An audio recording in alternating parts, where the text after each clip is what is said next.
This music's so magical.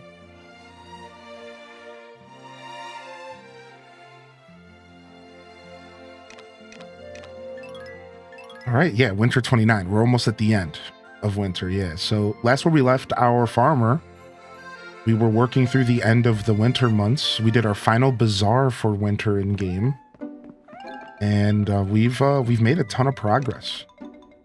So there's 31 days in this game's months, and it causes for some longer feeling months. You'd be surprised. Usually it's 28, 31 makes a big difference.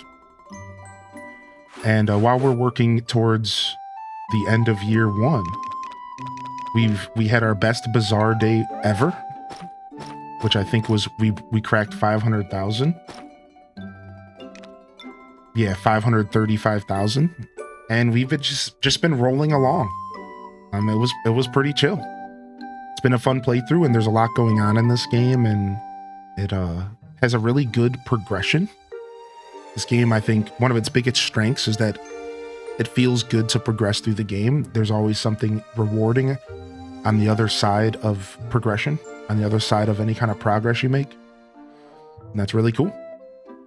So otherwise, we're going to be getting into spring year 2, and then our main goal is to get to Bazaar rank 7. So we're at rank 6. And our goal is to get to World Bazaar rank, aka rank 7. So we still have some work cut out for us. We have to make $2 million, which won't happen until potentially the end of spring coming up. And otherwise, it's just business as usual. This is a farming sim for those that are tuning in for the first time. You'll be seeing lots of farming and animal care and all that good stuff. Let's go ahead and dive in. Try to remember how to play the game. It's been a couple days. Just a couple, though. Good morning to everyone who's just rolling in. Thanks for hitting those daily check-ins. And for those of you hanging out on YouTube, good morning as well. Snowy day ahead of us tomorrow, then sunny, sunny, then sunny for spring 1st. Okay, things are working out pretty well.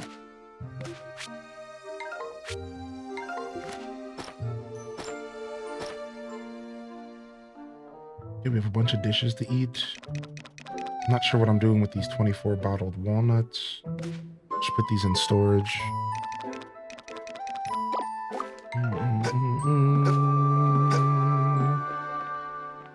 Okay, sick. Yo, thanks for your lurks. What's up, Colorless Blue?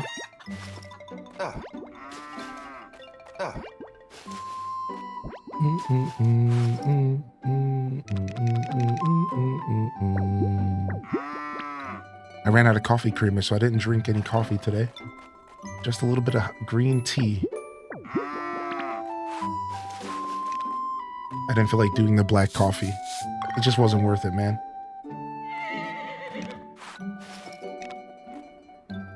I'm not about that life. There you go. There you go. Use mayo instead. Okay, you go ahead and do that. I'll stick with some tea. You go ahead and do that. You go ahead and do that. I'll stick with tea over here. Good morning, Ryan Perpetrator. Oh, nice. It's snowing, so we don't have to water. And we do want to fertilize, though. Oh, man, hopefully we put a bunch of fertilizer in our machines, because we're out.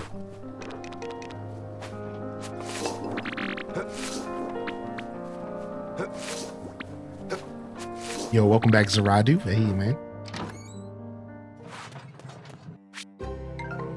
You have stuff in here? Okay.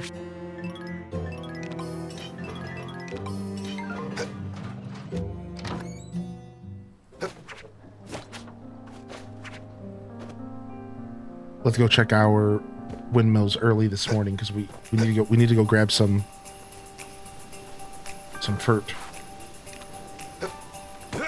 We need some fert. Enjoy your silk song, dude.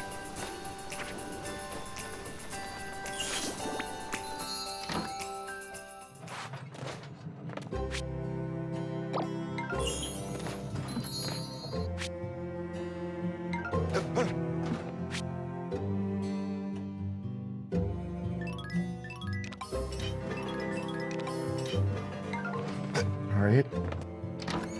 I think we got enough to cover our fields, but we'll go check the blue windmill this morning as well. Man, this game music doesn't get old for me at all.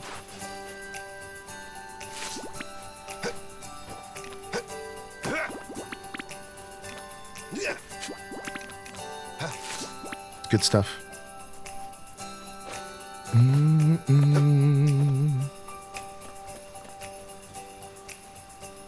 What's up, Elysiana? Hey, welcome back, man. Good to see you here today.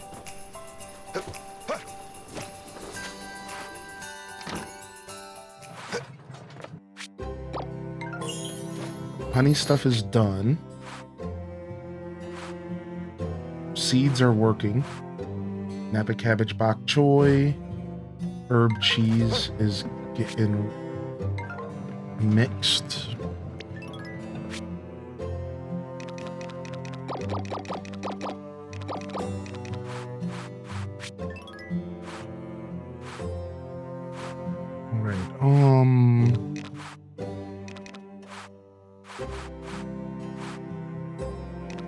I will say that's one thing this game feels like it has a lot of. It's like a modern gaming problem. There's like a ton of menuing in this game. Oh yeah, Sidey, I added a couple new emotes the other day. So there's 5 new emotes that I added: jiggle and dumper and suck and then air, and then HDES buff. Check out HDES buff as well, and I got more coming. And then we have a hype train emote for the HGG hype train here, but that's temporary. That won't be sticking around.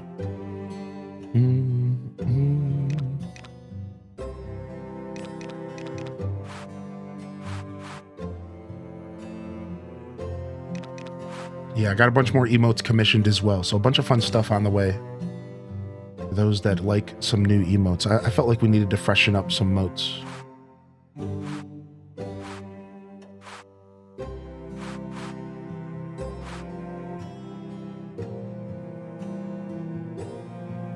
I thought I had more honey to process. I guess I don't. I guess we just don't need the green stone in here anymore, huh? I could do some herb butter and stuff. Just kind of a why not. Yeah, sure. Let's just do that.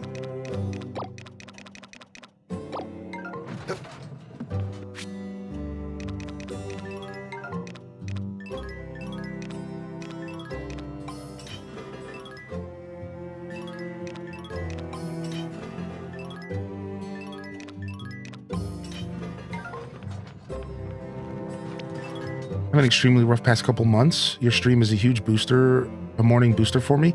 Thank you for just being yourself and making me feel like I'm seen. Aw. Elysiana, that was a very sweet thing to say. I'm sorry to hear about your rough patch, man. Just remember that we all go through them and your feelings are valid and one foot in front of the other, you know?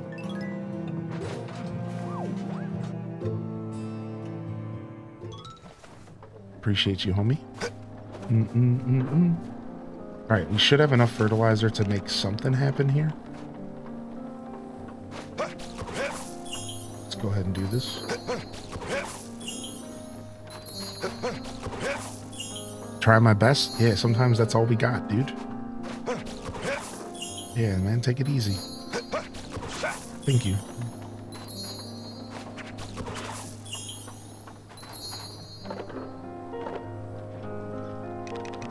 Eat some cornflakes in the game. I think it's crazy that they put cornflake cereal in here.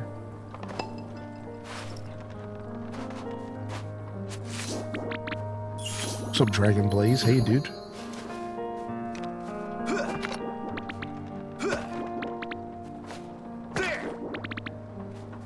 I thought you were joking. No, they literally put cornflake cereal in the game.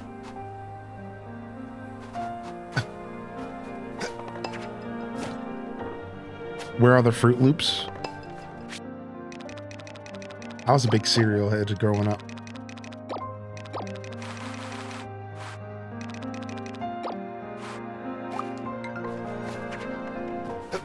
All All right, let's go explore the mountains. We'll come back and we should be able to fertilize our fields.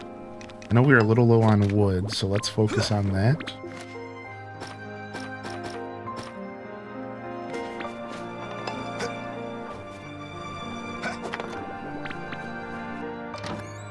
Finally off for the weekend. Running out the door sans the screaming part. Dude, I'm glad you got off. Nothing like a free weekend. Nothing like a free weekend out here.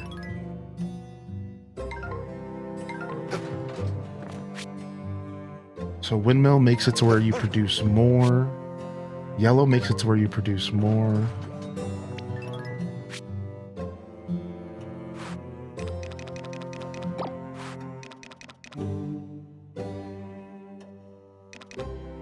We got our seeds for the mountains. Let's grab these just in case stuff's done.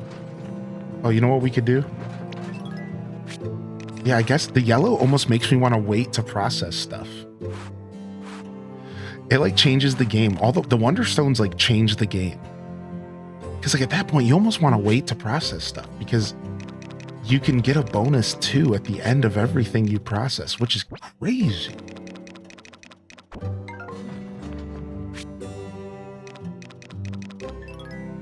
Or a bonus 1 if it's something like alpaca fur. Cheerios are your favorite? I'm a fan of Cheerios. My favorite cereal right now is Life. I really like the Life brand. If I were to eat cereal, I'd probably buy a Life. Whoa, you didn't have to do that, dude. Thank you, man. This is epic.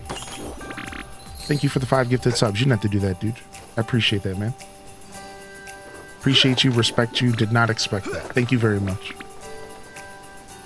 Cinnamon Life? Yeah, Cinnamon Life slaps, dude. We should fish, actually. Oop. Whoa, whoa, whoa. We should actually fish. I've been saying that every day in game. We'll do that. We'll try to fish. Let's go to the mountains and get some ores. See if we can be quick about it. Dang it, dude. I can't play this game today. There we go. No swimming in this game. Yeah, no, none of that. Thank you for the biddies, Feisty.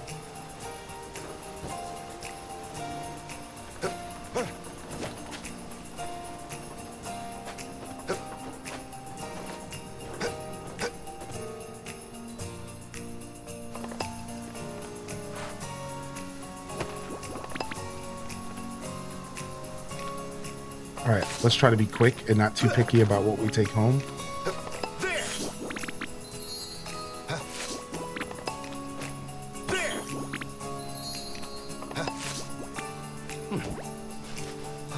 We have plenty of food to eat. I'll skip the rocks. I'm just looking for wood or ores. Nice. The mushrooms are done.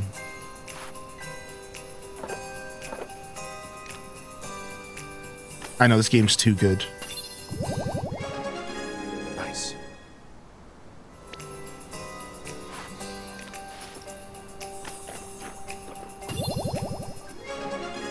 Yes.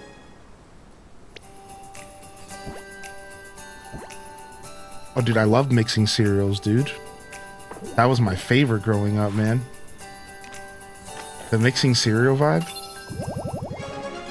Nice. All right, just trying to clear up inventory space because all these stupid metals. You think this game's worth it? Yeah, I do. For sure. Especially if you're a fan of these types of games. Like, if you know what you're getting into. State your condition. Yeah, this game's worth it. This company's been around for a long time. Company's been making games for longer than I might have, like, almost existed on the planet. Thank you very. This game's only, like, this company who makes these games are only, like, 2 years older than me. Or, sorry, 2 years younger than me. Yeah, like they've been around for a long time. Like it's worth it, dude.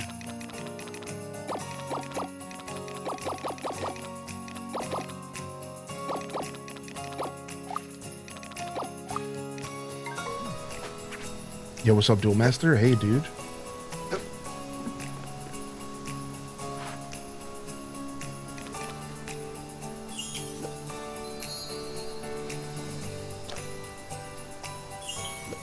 Thanks again for the support, y'all.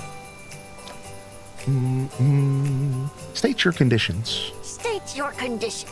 Dude, he's such a cutie, dude. I was the only one who would heat up the wheat cereals. I mean, that is a little weird. Why are you heating up wheat cereals? Thank you very much. Thank you very State much. your condition. Nah, I've had a couple heated up cereals. I actually have a really funny story about Thank you very a situation with cereal being heated up. I've told the story a couple times on stream, but let's just say I don't want soggy, warm cereal. Personally, just give me a cold, ice cold glass of milk with my cereal.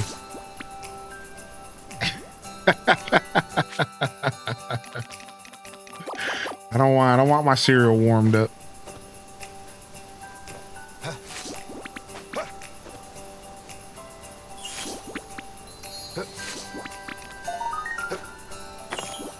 This game has taken over my life in ways Kingdom Hearts could never. That's funny. Yeah, this game will do that.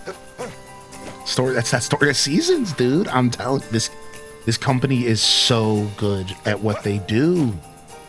They know what we want and they know how to give it.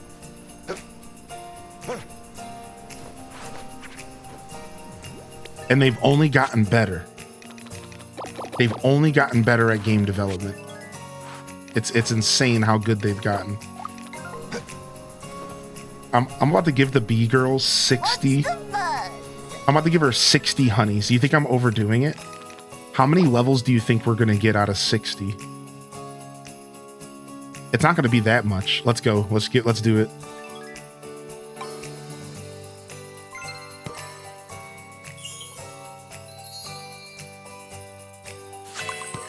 Okay, so 1.5 levels. 2.5 levels. So 3 total, basically. Yeah, 29. Yeah, 3 total. Not bad. Whoa! Nice. Oh, we gotta uproot all these flowers, don't we? I don't think we ever ended up planting the rest of the winter flowers this year. Because I was doing full fields of crops. I'm trying a new philosophy where I grow a full field of crops at a time. Just like one crop, the whole field. And it's like something I'm having fun with and I'm experimenting with. What I should have did is uprooted some of those trees up north that weren't producing fruit. And I should have planted flowers up there. I didn't really think about it. I suppose it was nice to get a break though, from all the watering and stuff. What's the buzz? I need to work on Finley. Hey, bro. Yeah, Finley's cute. How'd you sleep? Not too bad. It was a little bit of a strange night of sleep last night, but I'm feeling all right.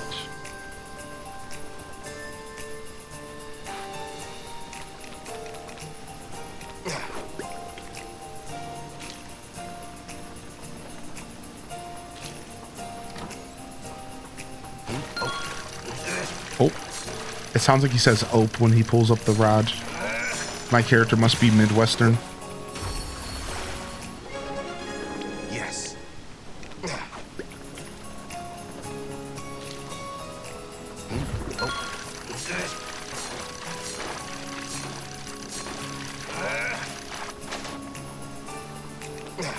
Bronze medal? What? Trash. I want fish. This game shows that if you have depth and perspective, you don't really need perfect graphics to have an awesome looking game. I agree with that. Plus, games with this art style are timeless. That's the thing that a lot of the gaming industry doesn't want to admit, and a lot of gamers are willing to trade off, I think. I don't think people realize like hyper realistic stuff falls off so fast, and it's not timeless at all. Whereas like games that look like this or Breath of the Wild, these games are timeless. Those games are going to look good in 30 years, and it's going to be great to play. Go back and play them. But going back and playing Call of Duty 17 Extreme XL times 4 edition, Rhombus edition, nobody's going to go back and play those games because nobody's going to want to look at them because they're going to look like complete trash in 10 years. No one's want to go back and play those games, right?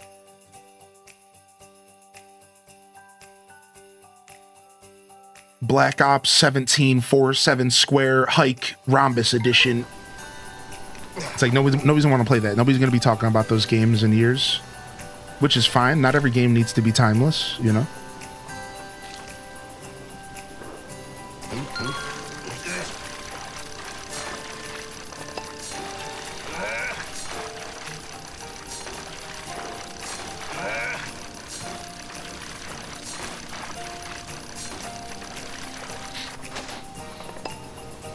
What's up, Ali Mo?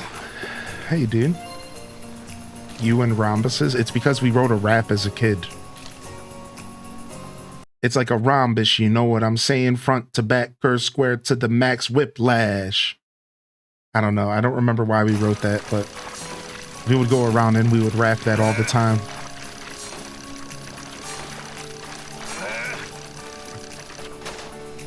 Yeah, I don't know, man. It was just something we wrote in middle school. We wrote a song about rhombuses. I don't know. It's not even a song. It's like a haiku without the rules.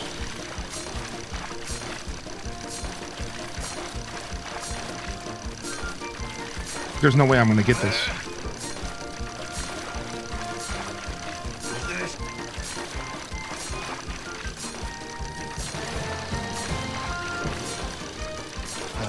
Dang, dude, there was no way I was going to get that. That sucks. That might have been a guardian fish or something. I don't know what that was. That was sick.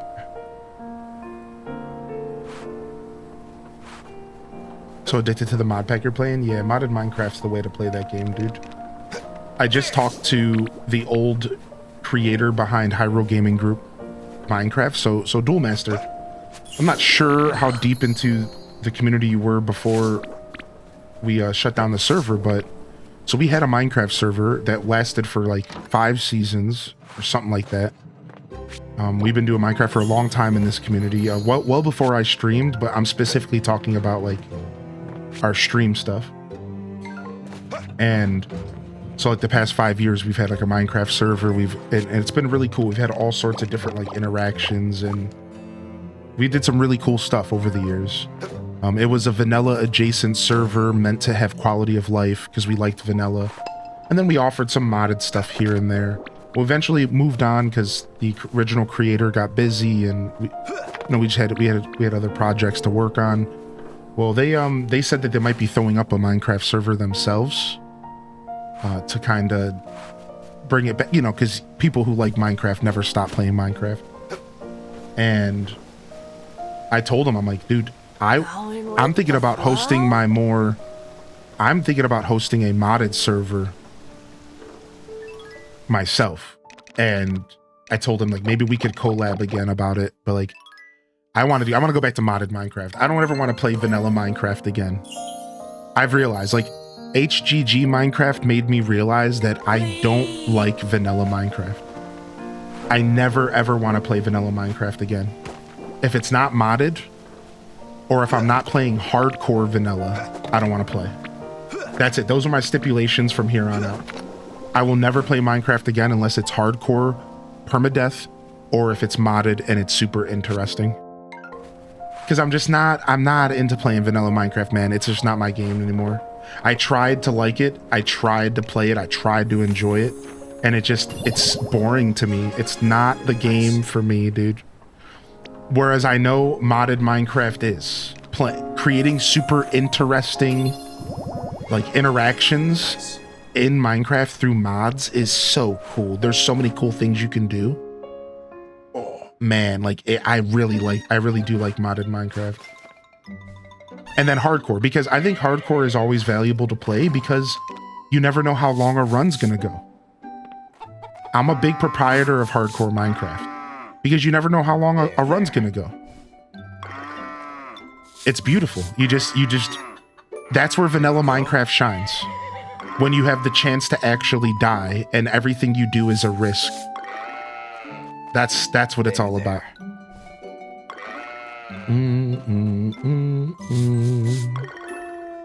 Otherwise, Minecraft, they just made Minecraft too easy. Now, Minecraft does scale up, but they took the survival out of survival Minecraft. Like, they took the survival out of the game. Like, you don't actually have, it's not a survival game anymore. It just doesn't feel good. It just doesn't feel good for me. There. It's like there are some things in the game that are pretty scary, but at that point you probably already have like full armor and stuff and it like doesn't matter.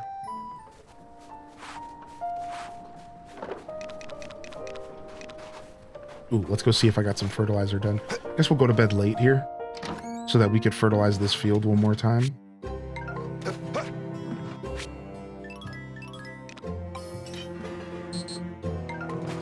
I think I have some stuff going at the yellow windmill. I think. I just like to build things. Yeah. I'm not a big builder. I never have been. I only ever built in Minecraft practically. I was a practical builder. So my only other problem with Minecraft nowadays is that it's too easy to hack and break, dude. It's like every time we tried to host a server, you know, we spent most of our time just watching little kids not like try to cheat, and then we had to kick them out of our server. Like unfortunately, when you play that game online, it's just filled with a bunch of cheaters, and the game is really easy to cheat. It's not even like difficult. Like, you can just load up a resource pack that lets you see everything in the game, and nobody can do anything about it. There's no way to stop it. Like, I remember, like, in our last server, I got into a little bit of like a fight with this guy because he like joined us from a different community, and they had this super sick mod that allowed them to basically turn into a ghost and travel through walls and stuff and see anything in the game at any point. Think about that for a second. It was like a hack. And when I brought it up to the team, I was like, this isn't allowed, is it? Like, I thought we played like a pretty strict, like, fair server. And they were like, oh, well, we use it for building. It's a building tool. And I'm like, I don't think we can be allowing a tool like this. Like, this breaks the whole game. Like, aren't we playing survival Minecraft? Like, this allows me to just fly through the world and find diamonds and ore. And at that point, I'm not even like playing the game. And that's when I realized that I'm old and Minecraft is for not old people. That's when I realized that, like, I'm old and like the way people play Minecraft now is way different from the way I played it when it was in beta in like over 15 years ago. I'm looking to play the game as a survival game that's interesting and challenging, and everyone else just wants to teleport through walls and find everything they need instantly and then just build stuff like it's creative, but it's survival. Yeah, it's weird. It's like I want to play the game normally, but everyone else just wants to cheat their way through the game. And I'm like, dude, what is the point of playing? Like, I just don't get it. And like, unfortunately, that's like the meta online. Is like, and you can't stop it. Like, there is not a single tool available for someone who runs a server to stop people from using these tools. Because there's called client-side mods, and then there's server-side mods. And you can't stop people using client-side. There's no way to stop it. That's what I've been told. Like, it's just, you can't really stop it. Like, it just happens. So, like, you can't really have a good online experience if people can just do that stuff freely. Because, like, what's the point? Like, if I can't hide a chest in the wall with, like, loot in it, because you can just see the chest in the wall, regardless. Like, it's, like, weird, man. If you like modded Minecraft, have you ever heard of Vintage Story? I have heard of Vintage Story. Yeah, I have, dude. Yeah. I've heard it's pretty cool, actually. There's an educational version of Minecraft my nephew plays at school. Wait, really? That's actually so dope. I love that, dude. There's an educational version of Minecraft. That's so dope. Dude, that's so cool. That reminds me of like Mario typing. I had a Mario typing game that I used to play in school. It was sick, dude. Mario does typing or something like that. All right, let's see what this is. This is for the holiday coming up here. Precisely. Yeah, the end of the year is soon upon us. Time sure does fly. Though surely it is a sign that this year has been a fulfilling one. At any rate, I wanted to let you know of our annual New Year's countdown happening tomorrow night. We in town have a tradition of gathering to ring in the new year together, you see? We'll be gathering tomorrow night at 10 p.m. in front of the clock tower in the town plaza. Splendid! I can't think of no other better way to bond with the townsfolk than to celebrate memories past and welcome the new year together. Remember, we celebrate tomorrow after nightfall. Try not to go to bed too early. I'll be counting on you. I hope to see you there. So we have to go to bed at 10, right? Or sorry, we have to go there at 10 p.m. So we have all day. We're fine.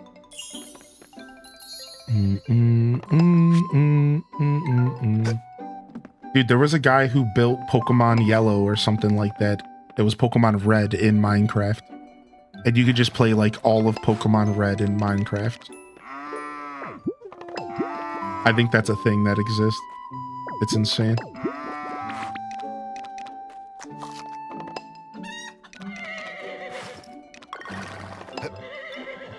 No, I don't want to ride. I wanted to brush.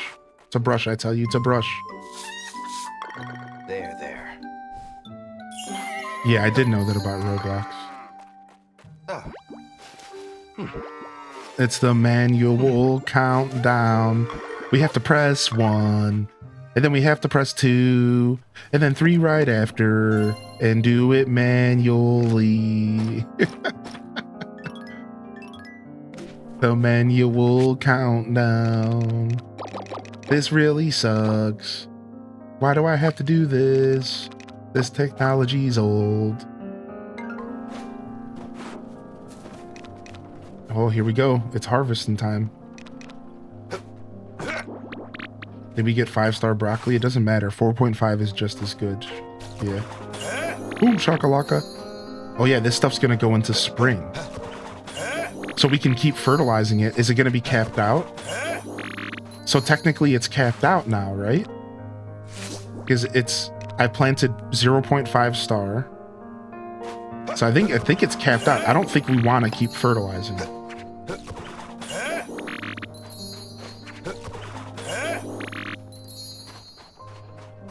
Yeah, I think it's capped. We've had this talk, but I don't remember. Have you seen Pokemon MMO? Yeah.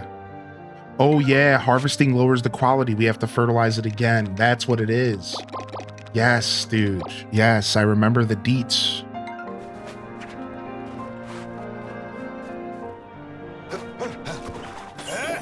It's harvesting time. 4.5 star cabbage as well. Yeah, I played I played a bunch of Pokemon MMO stuff, but I didn't actually commit to the one called Pokemon MMO. The one that I played was called Pokemon 1 or Poke 1. All right, it was called Poke 1, and I think it still exists. That was the one that I focused on.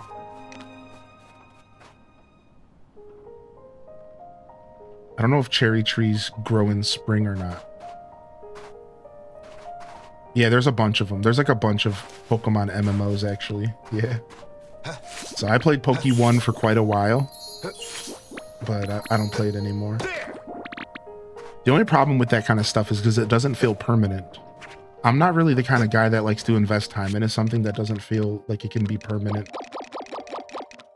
And that's like the big problem with a lot of those, because they're fan servers, and at any point Pokemon could just show up and be like, nope, you're not allowed to do this anymore.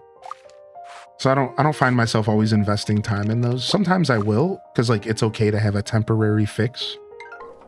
But a lot of times I tend to stay away. All right, we need to water. We're not going to get 2 waters in if... Now here's a good question for science. Do you need to water a regrowable crop twice a day? Does it make the crop grow back twice as fast? That's a question I never considered. Does that make a crop grow back twice as fast? Like, is that worth doing that? You know what I mean by that? Like, that's a good question. I don't think we've ever asked that question. I think this is the first time we're actually asking that question.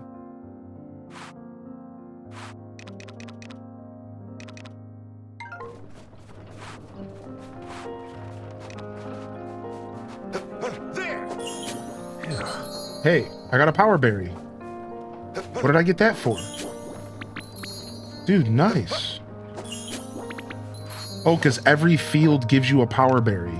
Oh, so you have to grow a full field of crops in every field, and you get a power berry in every one? Is that what's going on? So I might want to do that with my tree field as well.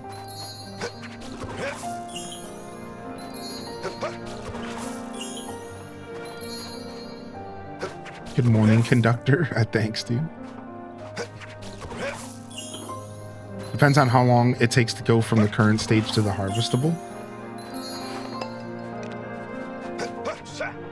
All right, we're not going to get double harvesting. Actually, we're going to be up late, so we probably will be able to double harvest. Probably. All right, these potatoes don't need to be fertilized, do they? Nah, they'll be fine. They'll naturally go up to 5. Beautiful. Because we are out of fert. I repeat. We are low on the fertilizer. These are back to 3.5s, huh? We could use some fert for that field. Let's go try to get some. Yeah, Poke MMO was cool, dude. Pokemon MMO was super cool when I played it. The version that I played. Yeah, I think the one that you mentioned, Duel Master, is the longest running Pokemon MMO. I think that, if I know my history correctly, that's one of the longest running Pokemon MMOs fan games that have ever been made. I think they somehow managed to stick it out for a very long time.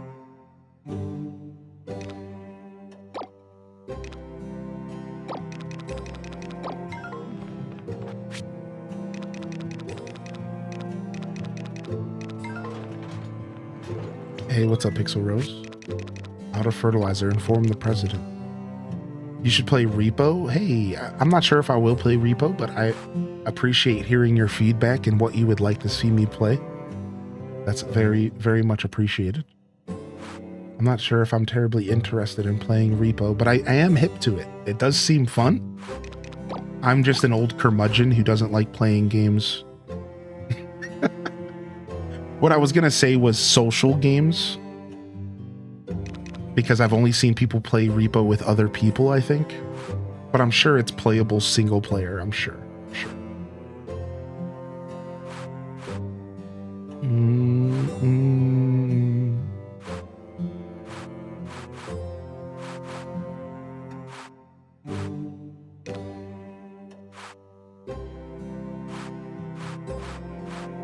I don't know what I'm going to do with this windmill. I think I'm going to take the stone out and just go back to doing lumber again.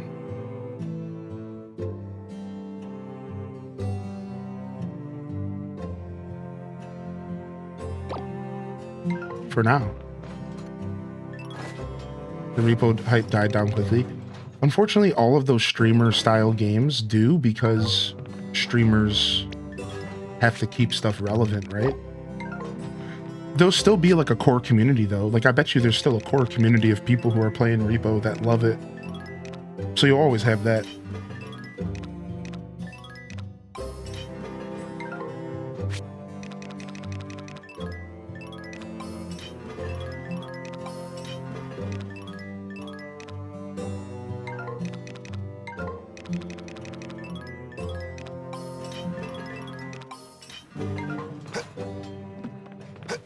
like peak. Yeah, all that stuff's always gonna be. It's trendy, right? And with all trends, they poof very quick. Rarely any of those games have real staying power. But again, like they do technically because people are still playing Among Us to this day. I wouldn't be surprised if there's people playing Among Us right now. So like, yeah, like it's not that they don't have staying power, they just don't stay popular. They don't stay in the limelight.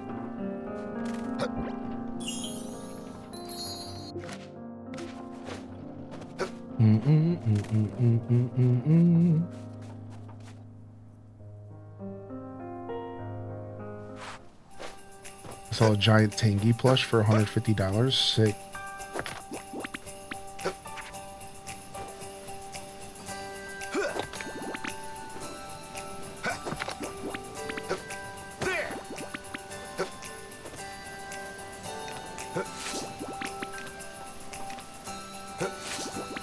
Sick. Yeah, Among Us. So like it stays relevant, but we're mostly talking about like popular. Yeah, exactly. I think it's crazy how Among Us stayed. Like Among Us really is a good game at its core, and that's why proximity chat and playing a game like Among Us is actually really fun. If you sit down and actually play that game, it's actually really fun. It might not be for everybody, but it's actually a really fun game conceptually. That's like what I'm trying to say. It's actually a really fun game conceptually. The idea of putting people in these positions, you're hiding, you have to be sneaky, then you have to explain yourself. And some people aren't good at it, some people are really good at it. Conceptually, it's a very genius game. And you add proximity voice chat to where you can like hear somebody like while they're walking through the halls talking to each other and planning, and like I don't know, it's just like it really just adds a really cool element. The proximity voice chat's super rad. I like that in any video game though. Like I'm a big fan of proximity voice chat, like across the board. I think it's super cool.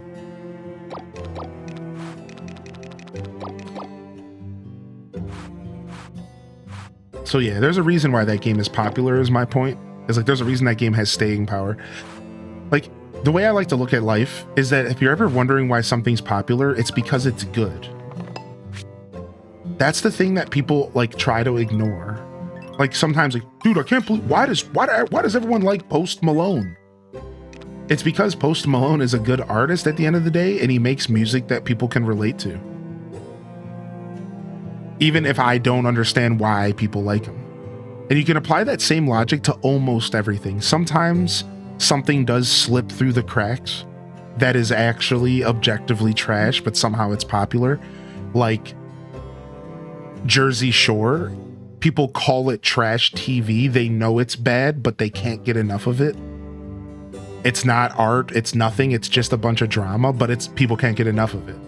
So I think that's like maybe an example of where like stuff will slip through the cracks. But at the end of the day, usually if something is popular, it's because it appeals to people. It's good. And like that applies to games a lot, man. Like people, oh, why is Fortnite so popular? Because Fortnite is really good. Why is Minecraft the highest selling game of all time? Because Minecraft is actually really good. It has a ton of substance, a ton of depth, right? Like it has a lot going on. But it's like sometimes it feels like it's hard for people to give stuff credit. They struggle giving credit where it's due because they don't want to believe that this thing is like actually good or whatever.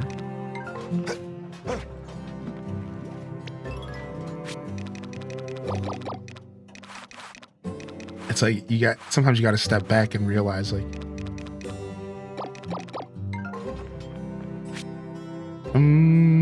what's up, homemade alien?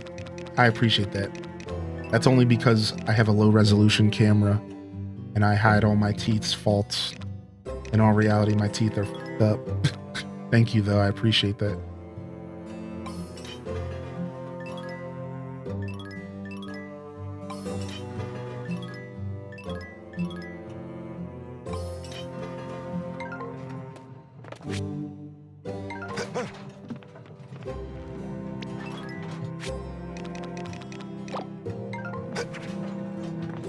All right, let's go to the blue windmill. Then we'll head back home and see if we can do some fertilizing. Thank you, homemade. I appreciate that. When I see people with actually nice teeth, it pisses me off. I always get real mad.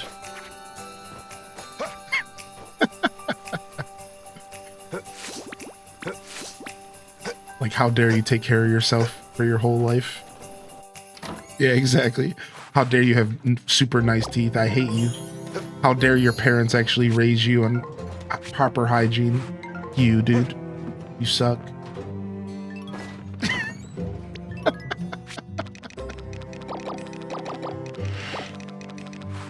You take you and your nice teeth out of here. Leave us bad teethers alone.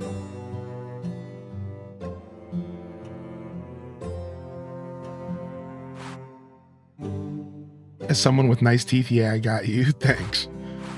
Thanks for the validation.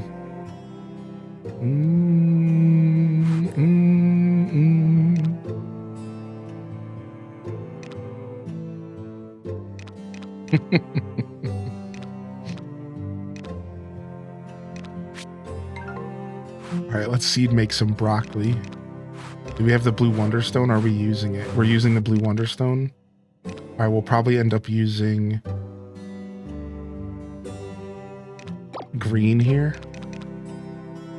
Probably end up using green here.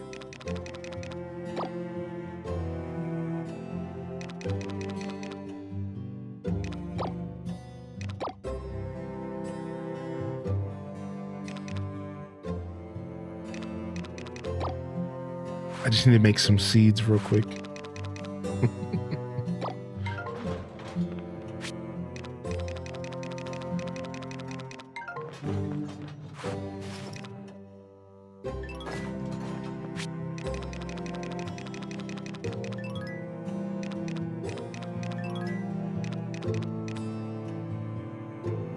That's so relatable. I know, man.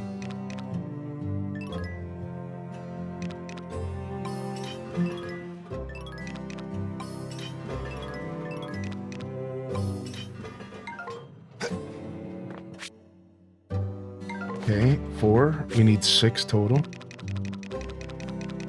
I like to process my seeds in batches of 9.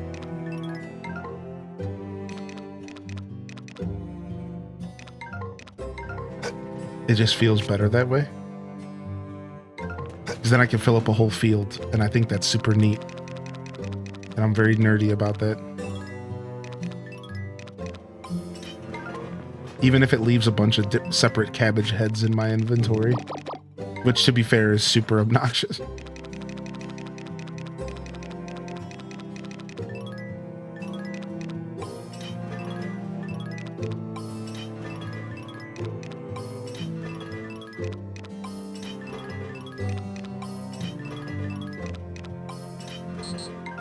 All right, nice. What's up, Great Bambi? Welcome in, Daily Check-In Squad.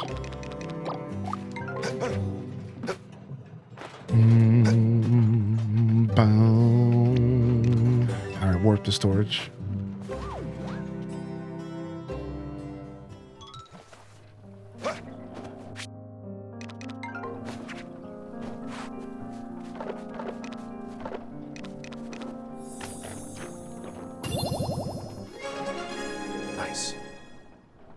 Stir-fried veggies. You learn the recipe for throwing a bunch of stuff in a pan and mixing it up a little bit with some soy sauce. Dude, I'd love a good stir-fry, though. I haven't had a good stir-fry in a while. You'd love a good stir-fry, dude.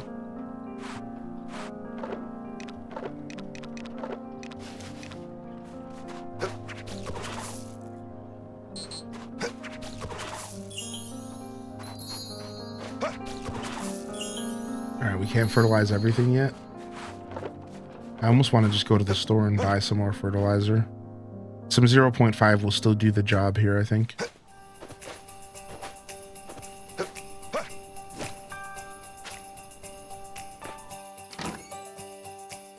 Stir fry's the only way you'll eat broccoli. Welcome. I always try to find excuses to eat broccoli. Some good fiber, man.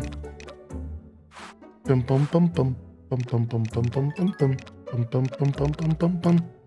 Dum do do do do do do do do do. Please come again. He's my favorite, dude. What are you doing with your fruit to make the most money? So I sold it raw last time because it was round crops were trending.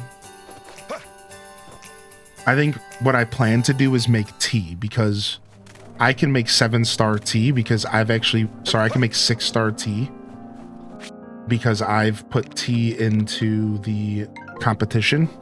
So what my plan is to do is to save as much of my fruit as I can until fall. And then I'm going to make a bunch of flavored teas. That's what I plan to do. The problem is, of course, the freshness. So what am I going to do with fruit until like maybe summer? Because I don't know how many seasons I'm going to be able to logically save it for. I'm not sure. I'll probably just end up trying to find a good recipe to cook with. Because there's a lot of recipes that use fruit. And that feels like a promising direction to potentially take that stuff.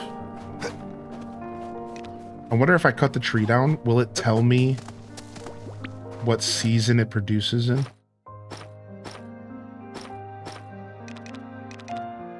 Bears fruit in spring. Okay.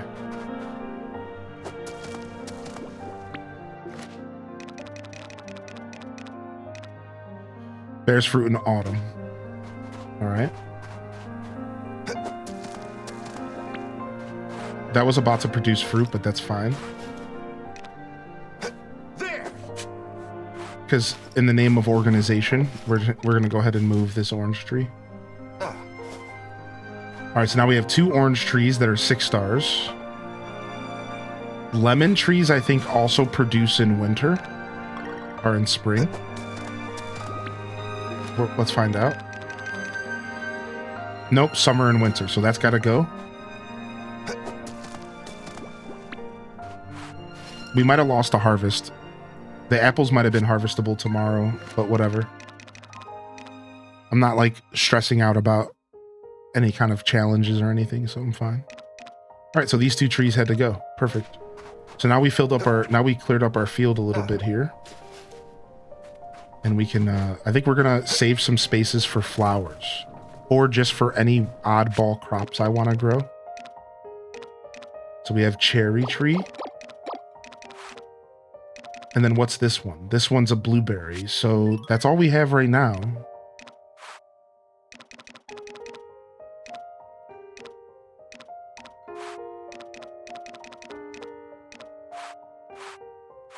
Is orange and cherry. I think there's got to be another tree that's available in spring. Let's quickly go to Mojave. Yeah, you can when a tree's fully grown, you can dig it up and just move it around, put it in your storage. Isn't that so nice? Isn't that so nice? Yo, what's up, Shameless? All right, orders.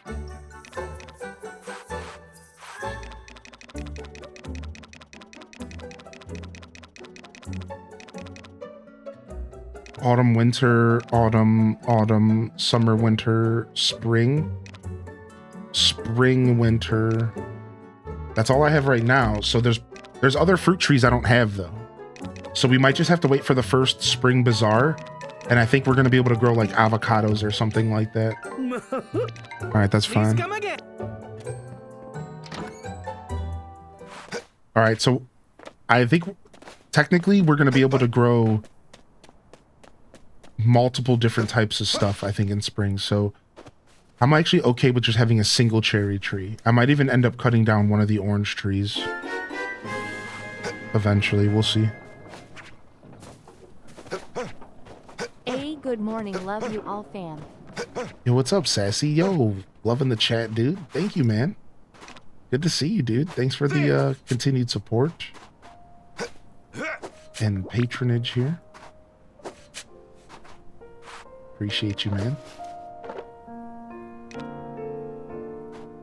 All right, we'll leave the rest of this empty until the start of spring.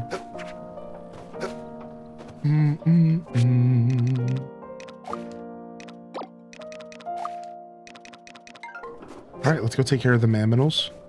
And then we should have enough time to do something else before the event. Or the event's tomorrow. Oops, it's not tonight. I got ahead of myself. Dude.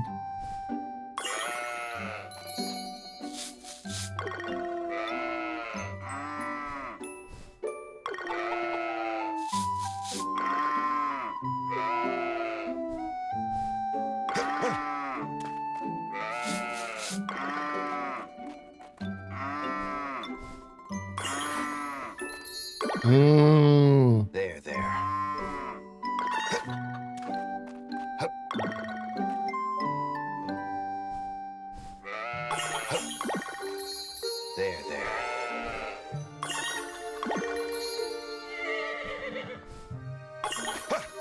All right, nice. My animals are doing very well. We haven't had a chance to really pet our pets because they're always sleeping or something. Like my cats and stuff are always asleep. There you go. Oh, what? He just got up as soon as I was leaving. What a jerk. Where'd he go? Come here. There. Train.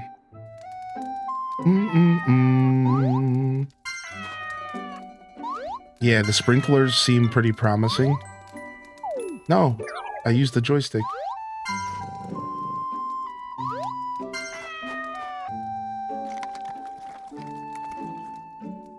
Here's a little snack.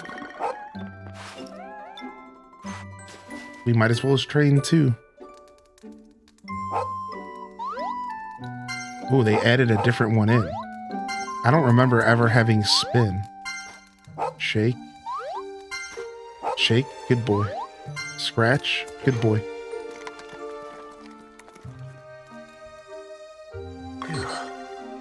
You feel like you might pass out.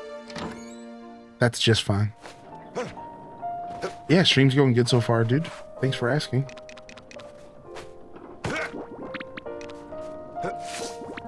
So far, so good. Wait till you have to use the bumpers as well? Is that a thing, Lizzie? What the heck? I didn't think it was going to evolve like that. Lady, you're scaring us. Don't scare me like that. Nice. This game lets you have up to 8 pets. I have 6 now. Send help. This game does let you go deep. This game does let you go off the deep end with pets, that's for sure. This game lets you roleplay the crazy cat lady if you want. You can roleplay the crazy cat lady till your heart's content.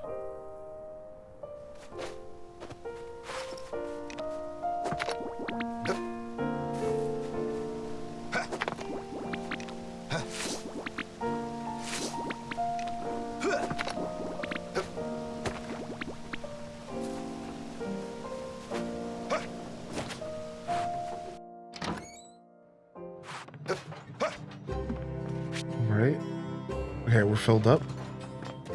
This has got a bunch of ultimate lumber going. Yeah, we should have put the blue stone here. This stuff's gonna take forever. All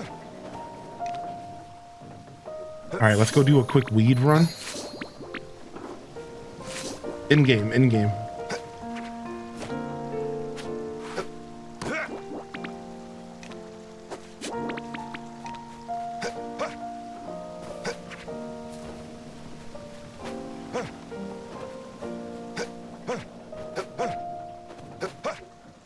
Yeah, they can't be taken out of context at all. Yo, what's up, Cushy dude? Yo, Rosie Poo? What's up, Rosie Poo Poo?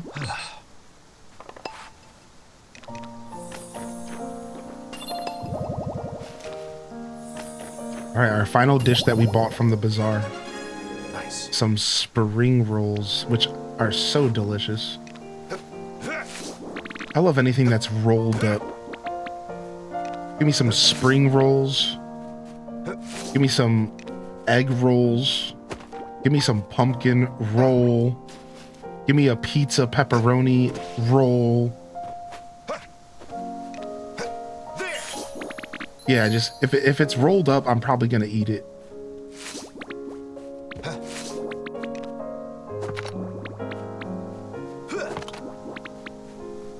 State your conditions. Pre-roll. I'm talking about food, sir.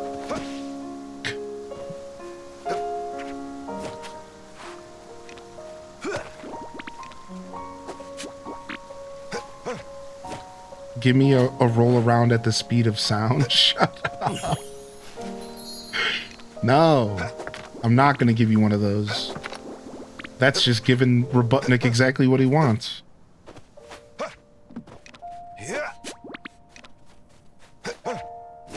Are they going to bring back the robot from Sonic Adventure and let me use him in the racing game?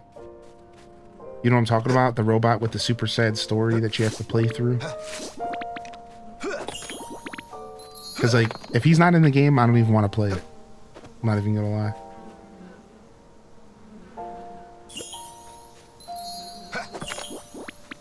Yeah, Gamma.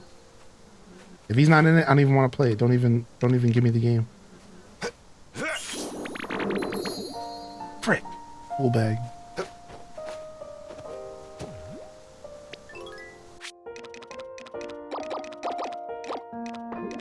Dang it, full storage. I'm in pain here. Help, somebody. Now I have to pick all these up one by one. This sucks. Gosh darn it.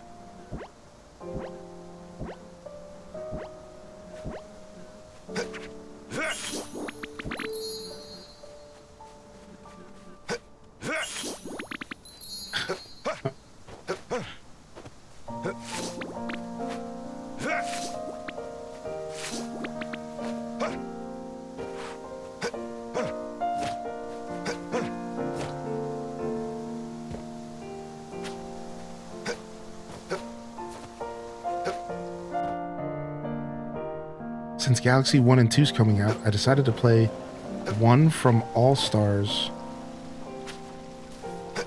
and go for a full completion. Nice.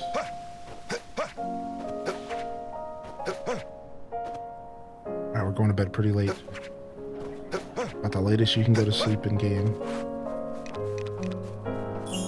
All because I wanted to double water my crops today. And then I'm just going to end up having to stay up late again tomorrow. But tomorrow, it makes sense because we have the New Year's countdown.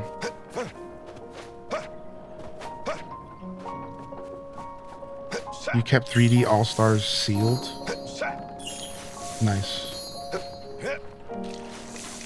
I bought a copy of it, gave the copy away to a member of the stream, and then never planned on buying it again, then foolishly ended up buying it again. So technically bought the game twice. Thank God the second time I bought the game, it was only like 70 bucks. It was like, it wasn't too expensive.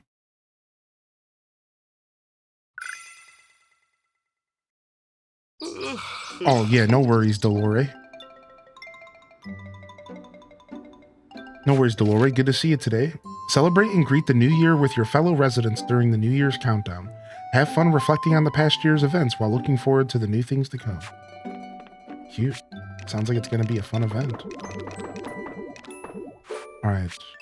We are having storage problems. Storage problems. Yeah.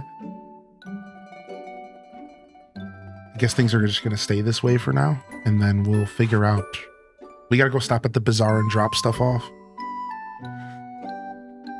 We got to go drop stuff off at the bazaar. Give me 1 second here, chat room.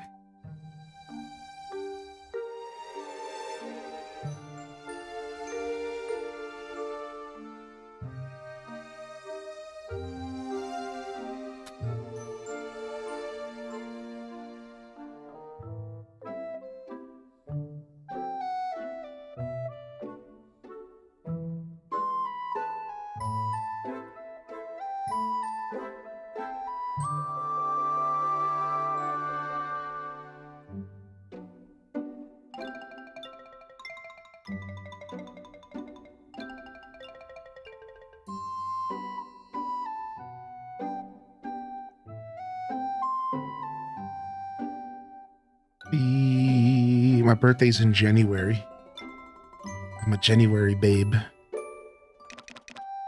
I'm a January babe.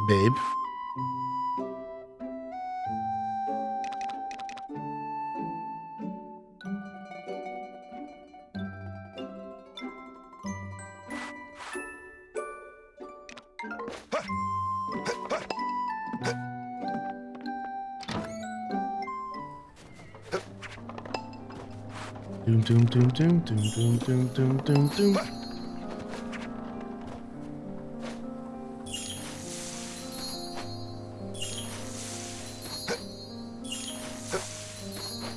All right, we should be able to water just a little bit before the event, and everything will be good. I watched a movie called Borderlands. It got a 10% rating, and I liked it. Has this ever happened to you? Sure. I like all sorts of stuff that people don't like. I spent my whole life liking stuff that people didn't like. I've gotten used to that. I've grown accustomed to being the only dude in the room that likes something. That's my like I'm not over exaggerating. Like, I was the kid who showed up to the gaming party with Animal Crossing and said, "Does anybody want to play?" And all my friends laughed in Halo and Final Fantasy, and I was sitting there like, "Oh, I guess I'll play by myself." Like, I was always the oddball when it came to media.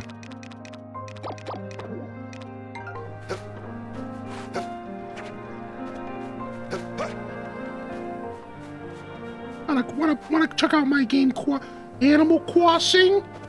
Everyone's like, "Dude, what the hell? How are you doing today? Who invited the baby to the party?"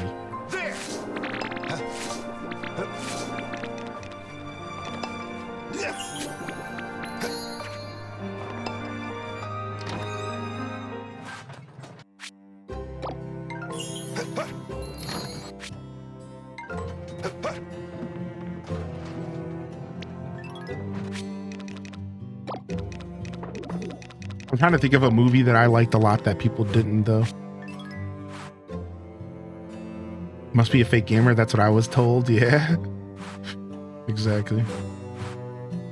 Yeah, I'm trying to think. I'm trying to think. I'm sure there was a... Go ahead and take this out for now. I'm sure there was a couple movies that I really liked that people didn't.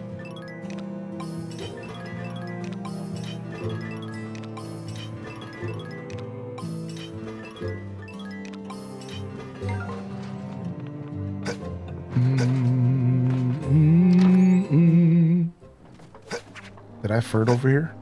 No, we didn't. All right, let's do that real quick.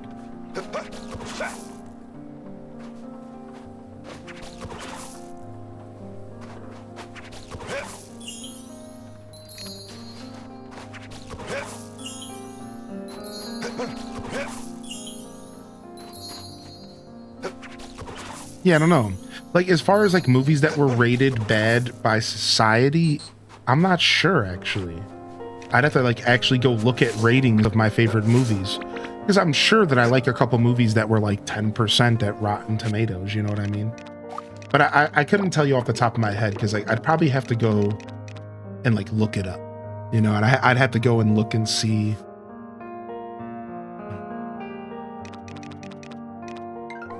what the game, whatever we're talking about was rated originally. But I'm sure there's stuff, because again, I like some pretty eclectic media, or I have pretty eclectic taste.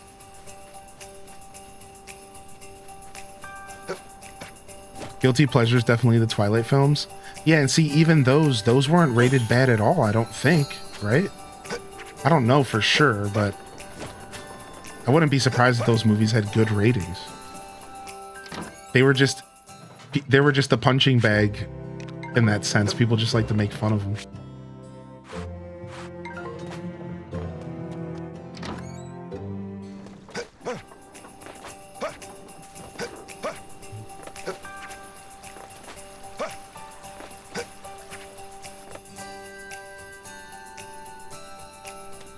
I think I'm probably mostly a culprit of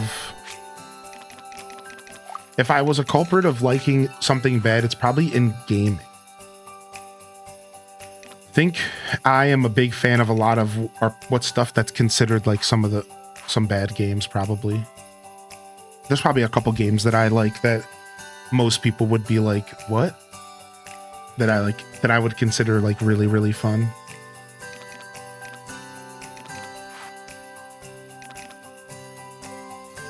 That's probably the department that I'm the biggest offender of, enjoying stuff that society has deemed bad or whatever.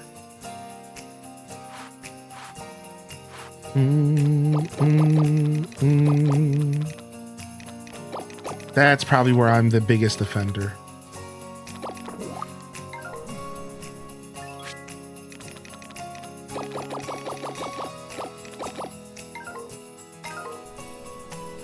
How dare the vampires have sparkly skin?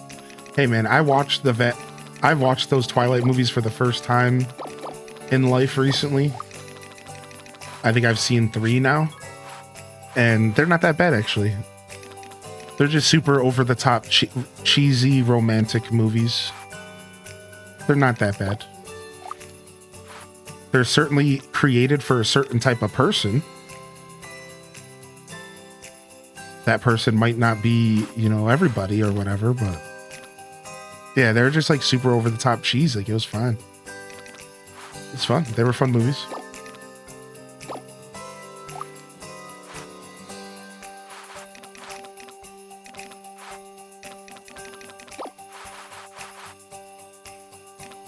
But I remember growing up, and people, including myself, were like convinced that they were the worst things ever. And I had never seen them, but it was just fun to make fun of them. But, you go back as an adult and you're just like, actually, like, whatever, dude. I like a good romantic movie. I don't really care.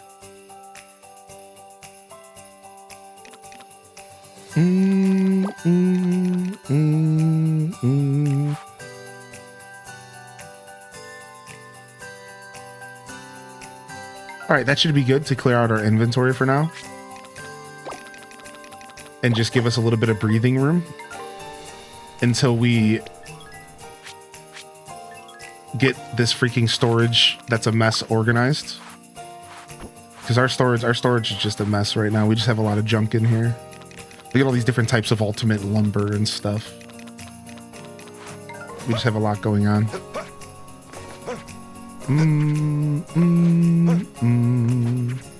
All right, I think we could actually just warp home. Because we're not... Yeah, we just warp home. I think we're just going to go to the mountains. Honestly, I think I'm just going to fish. And then we're going to take care of the animals tonight when they go to the barn.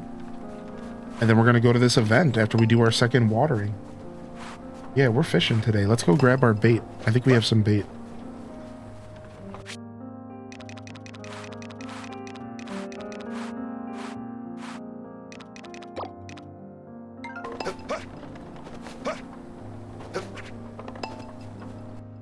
Cringe night where we listen to cringe 2000s music, watch Twilight, just like we did in middle school when we first met.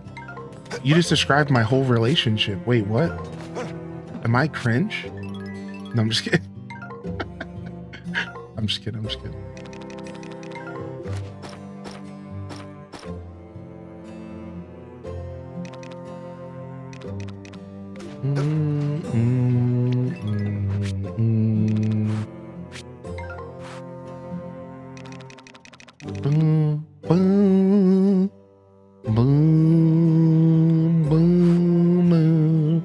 I like the music of the windmills, I'm not gonna lie. It's chill.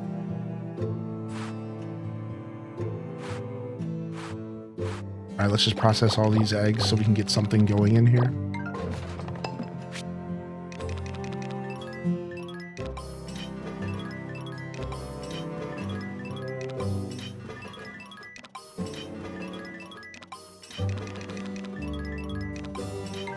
Try a new strategy on the next Bazaar day, using the farm series decoration to boost sales and cheer time during the morning with crops I haven't processed, and then in the afternoon switch decorations to windmill goods. Ooh, all right, I'm down. I take on this challenge as well. I guess that's the next growth, is to start messing around with different shift decorations. I think that's actually going to be a really good strategy. I like that a lot. So I could do my strategy. I could do the forgeables to build up cheer time in the first shift. And then the second shift, switch over to windmill and then sell a bunch of processed goods. Man, that's a fun idea. When I get back into pickling season, which will be like summer for me, then I'm gonna go hard on the windmill series, I think. Hopefully by then I have enough money to buy the series. You watch speedrunning content? Sure, sometimes.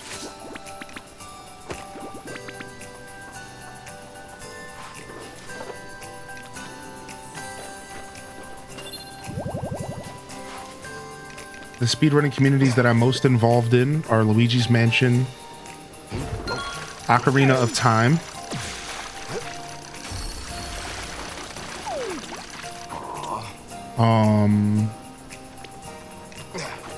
Mario 64,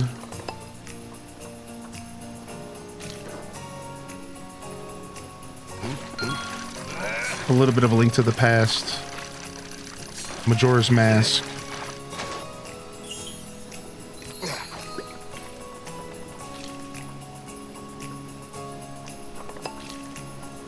I'm sure there's something I'm forgetting.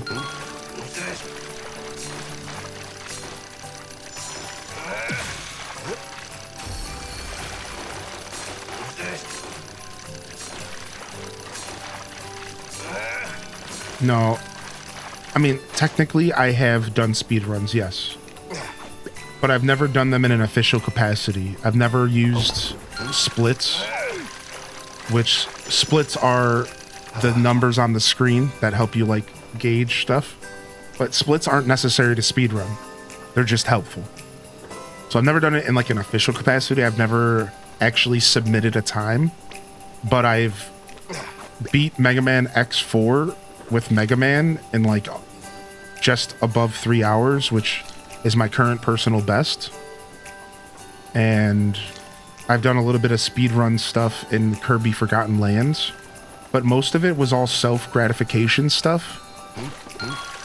It's most of it was just personal stuff, like, because I'm not a fan of speedrunning with glitches and stuff. I think most of the speedrun scene is just not really for me, and it feels super unapproachable. So a lot of times my version of speedrunning is just playing the game as fast as possible. I don't do crazy pause buffer glitches. I'm not learning routes. Like, I don't go that deep with it. I just have fun and just play games fast.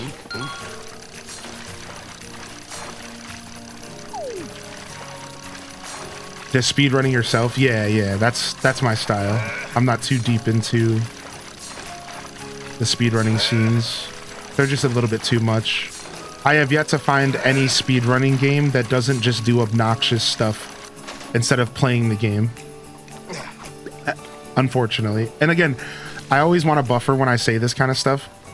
The speedrunning community is so talented, and the stuff that people do in video games is amazing.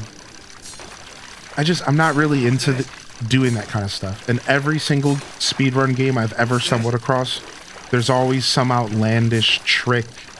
You have to jump through a wall, you have to pause buffer to get the best times, and it's like, I'm just not really into that. So I don't ever see myself getting too deep into speedrunning because of that, unless I found a game that was just void of all that stuff and was just super chill, and you just did what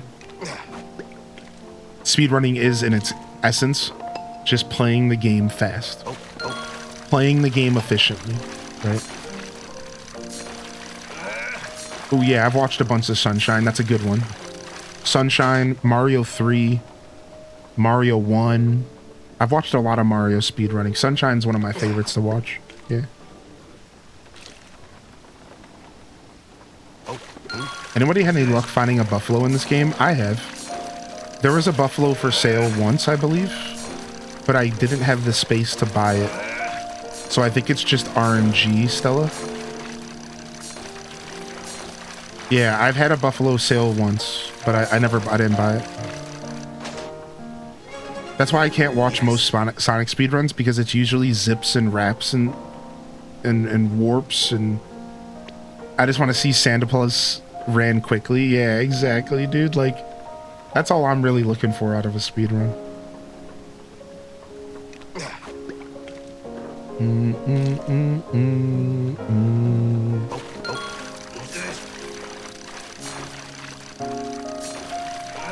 You're still missing the regular sheep, really? I've had the Soul Folk and the regular sheep both show up.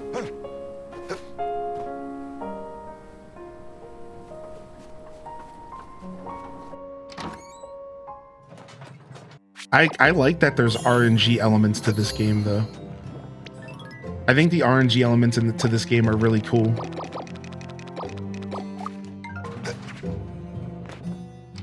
Yo, what's up, Sammy Sut? You missed the last Bazaar stream. It was a shorty. It was just about a week in winter, so you didn't miss too much. We'll get some stuff. We'll get stuff uploaded on YouTube again here this weekend. I've been a little busy the past 2 days.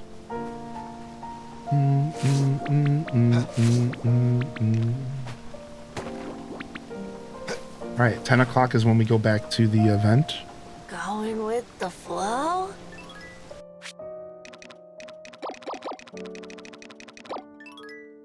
I don't want no buffalo milk. Obviously, it's milk with buffalo sauce in it. Right? Duh. What a silly question. What do you mean, dude? What else would it be? Clears the sinuses.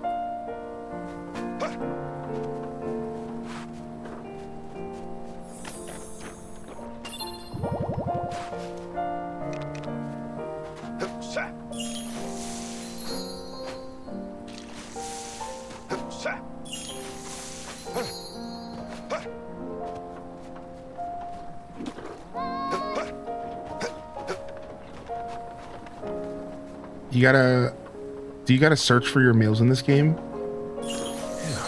Sure, like the recipes, you get the recipes when you eat food, but everyone starts with like a base set of recipes. So you can technically start cooking right out the gate. Everyone starts with like 10 recipes. And then from there, every time you eat a meal, you get the recipe and you could cook it yourself. Oh, we forgot our bait. Rip. All right, let's go. Speaking of, let's cook a bunch of herb salad, and then let's take care of our animals.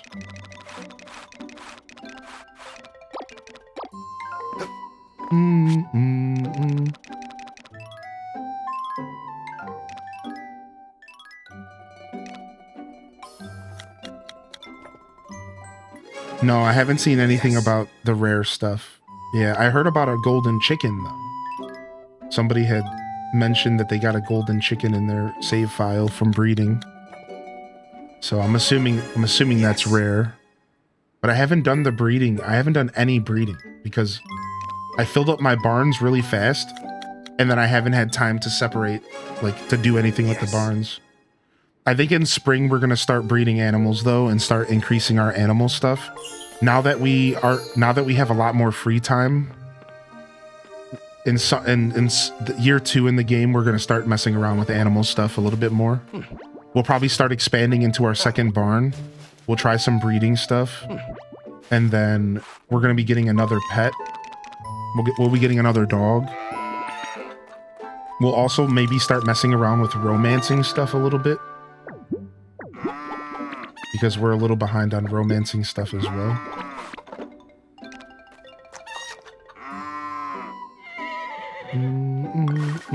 There. Oh yeah, this game has plenty of potential for save scumming for sure.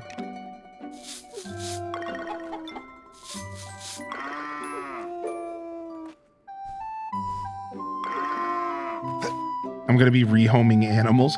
I think this game kind of expects you to do a little bit of animal rehoming, There. especially if you're trying to get the rare breeds. Yeah. Oh dang it! And everything fell asleep. Oh well.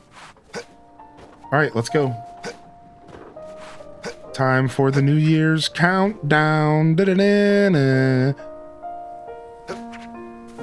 What's up, King of Arcadia? You got a white buffalo through breeding? That's sick. Really? That's so sick. Greetings. Wait, before we start the event, let me just get some quick Bye. points with everybody. How you feeling, sweetie? How are you? Yes. Bye. Nice. That's great. Wonderful. Cool. Well. Lovely. How's it going? Sick. 3 points. Greetings. How are you today? All right, cutscene time.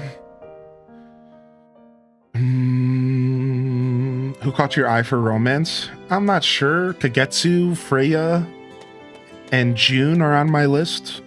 Maybe a little bit of Maple in my life. Maybe a little bit of Jules all night long. I am most pleased to see you all here. Before long, we in our humble town will be welcoming the new year.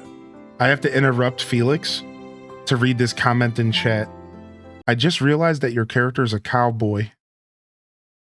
I'm gonna be a cowboy, baby, running around in my cow suit, wooing all the women.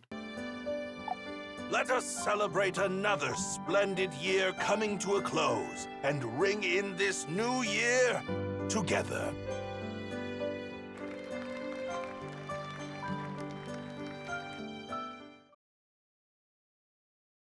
I believe it is just about time. What's about to happen? Is everyone ready? Let's start the countdown! Sick. 5, 4, We're fist pumping. Fist pump. 3, 2, 1! Happy New Year! What joyous felicitations indeed! I wish you all a most happy and prosperous year ahead. And with that, this officially marks the first day of the new year. Let's make it a good one. Another year has come and gone. Time to start this new year off right. Oh, this is sweet. I love the sprites. That was a cute little scene there. I like that, the sprites at the end. That was really cute, actually. Today was a lot of fun. Time to get some rest. Aw, it's fun.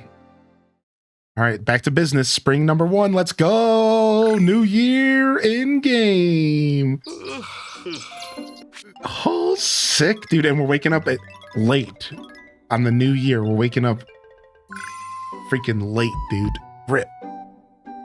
All right, let's go ahead and do this. I just need to switch my title really quick. Yeah, I just want to say thank you for those of you hitting that like button over on YouTube. It goes a super long way for the show. And thanks for hanging out. Thanks for enjoying the broadcast here this morning.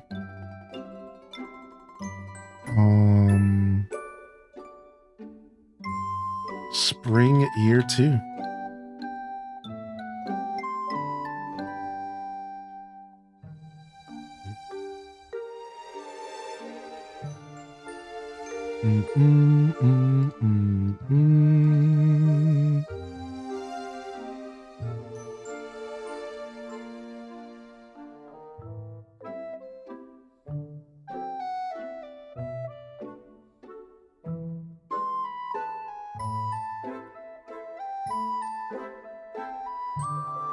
This music, somebody mentioned that it reminds them of Fantasy Life, and it's so true. When you're hanging out in your house, it's got Fantasy Life vibes written all over it, man. Yeah, thanks for popping in, everyone. Happy Saturday. We like a nice, slow and steady Saturday morning here at the Highly in Descent show. Thanks for hanging out. Fresh year, fresh opportunities. That's right, baby. How are you? Chat, I gotta ask you I gotta ask you a really important question, chat. How are you? Morning fam, drop some goodies in your DMs. Sorry for the wait. Oh, dude, you're good, man. You're good, man. No worries, man. You know all is well, dude. Come on now. You know all is well, man. Thank you. Today's tip, animal care. In your life, to care for is a privilege, so be sure to treat it like one. If you slack off on your daily care duties, your animals are sure to notice. So here's the deets. Make sure you're feeding them daily and giving them lots of pets and snuggles. Your fuzzy friends might even find a nice reward if you do. All right, let's see what the weather's like at the start of the year. Are they going to hit us with a spring blizzard?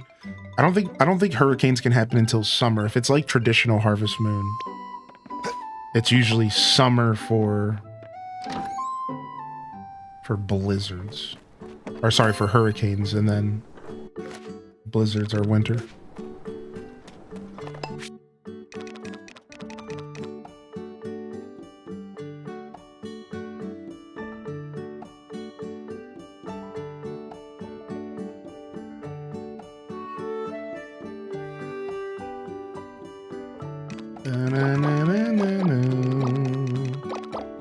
All right. Getting our farming on. Morning, everyone, Pikahi. We don't want to stay up too late, so we got to water these fields right away. Oh man, it's so nice to see green. Dude, even though I love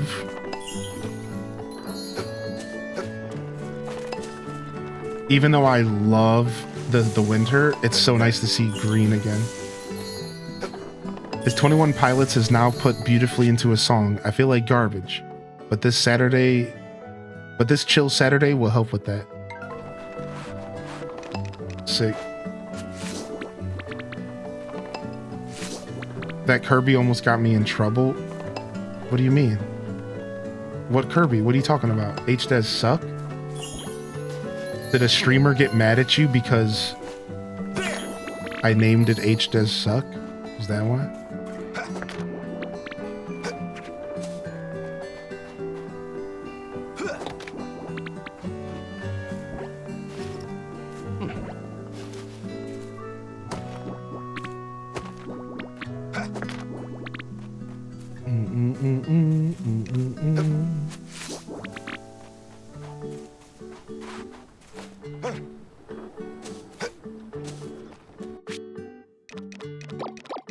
Because if that is the case, then we're going to bring back HDes nuts.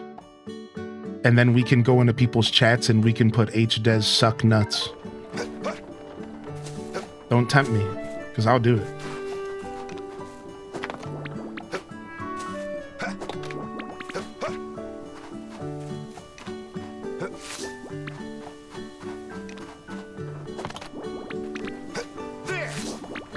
Yo, what's up, Katrina's Waves? Hey. Nice to meet you here today.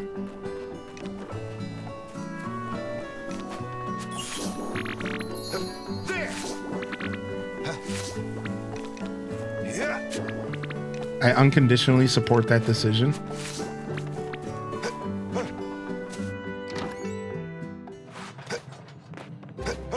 Imagine getting mad at somebody for their Twitch emote.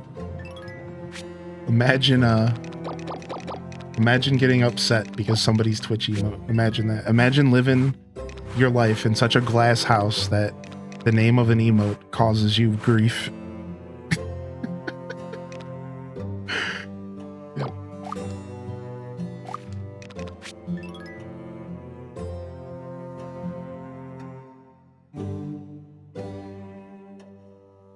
I made an unfortunate connection between your Kirby and someone else's pants emote. I see. So it was a combo problem.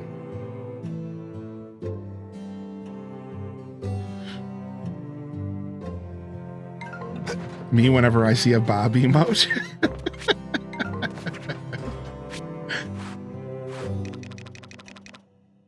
All right. I don't know what I'm doing with my windmills right now. I mean, we need fertilizer, so let's just get that going for now.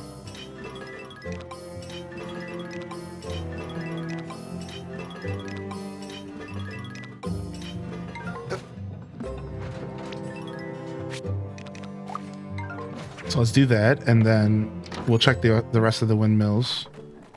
But it's spring, dude. We have a fresh season here, and I don't even know what to do with myself.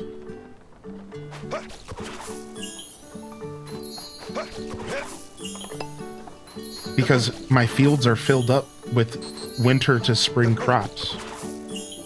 So I kind of like made my life really easy. And too easy. Now I'm not even sure what to do. All right, we'll take care of our animals early because we have the bazaar tomorrow and we don't want to stay up late. We got to go plant new flowers at the beehives, but I guess we'll just plant a bunch of herbs and then toy flowers, chamomile. Yeah, we'll go plant a bunch of this stuff. Yeah, we have to do that. Let's go do that. But I'm gonna take care of the animals early because we got to make sure we get to bed on time for the bazaar. I don't even have a ton of stuff to sell at the bazaar. Oh, our trends.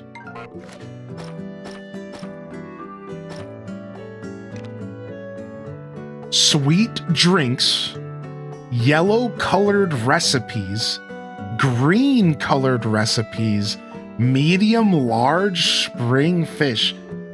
Ugh, so it's cooking again. We're going full on cooking again. Let's quickly go look at our recipe list and see what we got. Yeah, dude. Okay, interesting. Let's see what we got here. Guac salad, mixed salad, which actually could be pretty approachable. I think those are summer crops, unfortunately. Okay, turnip salad could be very approachable. Herb salad's trending, which is interesting because I could mass produce this and that actually wouldn't be too bad. Asparagus soup, that's not really approachable. It doesn't look like. Egg drop soup.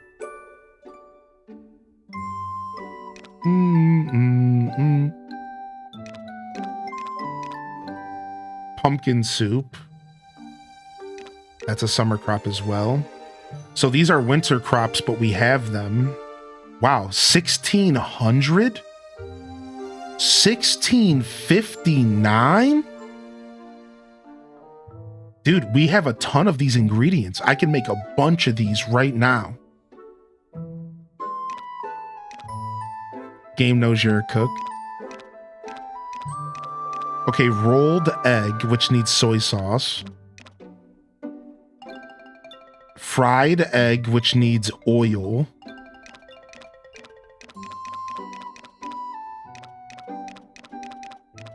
Boiled egg. So here's the cool part. We have a bunch of stuff that we could do for like cheer gauge. Like a bunch of stuff that we could mass produce. It's like we'll stop making mayo and we'll just make boiled eggs or egg drop soup for the rest of the time. 153 here. 153 here. Yeah, it's the same. That's what I thought. The baked sweet potatoes, that's not going to happen. It's out of season. The omelet rice could actually be sick. 1833 for omelet rice. Then what's a regular omelet take? Butter. Ah, I see. That's why, because butter's like 500 base price. Still could be cool though. Still could be a good recipe. Herb pasta, because that's green. Because yeah, green flavored as well. Sandwiches. They're gonna call cookies yellow. Chestnut rice. Then eggs over rice. This one could be super easy as well. Ooh, Castellas. We can start using our honey if we want. Cake, just straight up cake is not too bad. Egg tart, that's not bad at all. Nice, we have a bunch of fun stuff to work with. Honey cake. Dude, I'm pretty excited. The sencha chi. Honey juice. That's actually not a bad one either. I don't know what raw honey's worth. It might be worth it to keep the raw honey. Pudding. That's an easy one. matcha tea, mint tea, chamomile tea,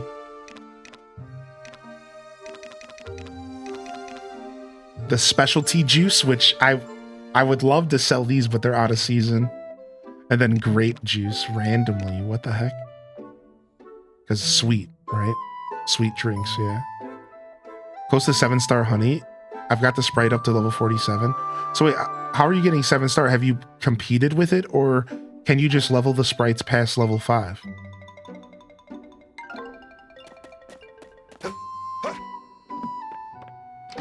You can just level them past level 5? Cool. I didn't actually know that.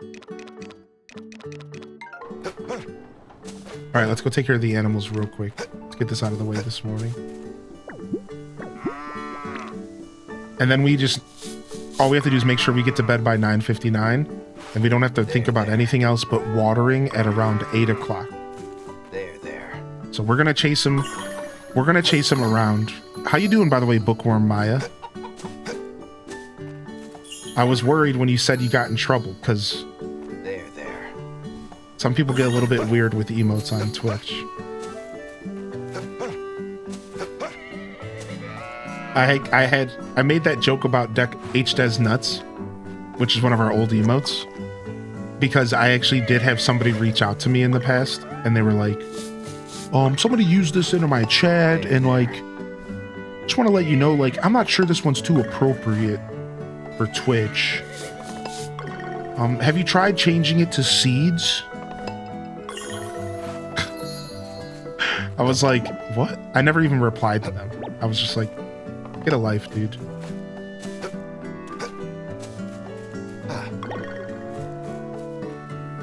There.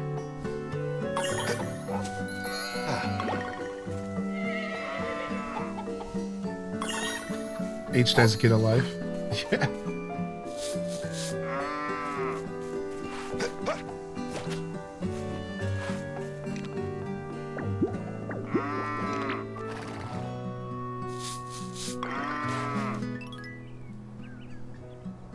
I'm getting pushed around. Dude, nice. My cow's up here. Dude, no way, dude. Hold on. Can we push him up here? Hold on.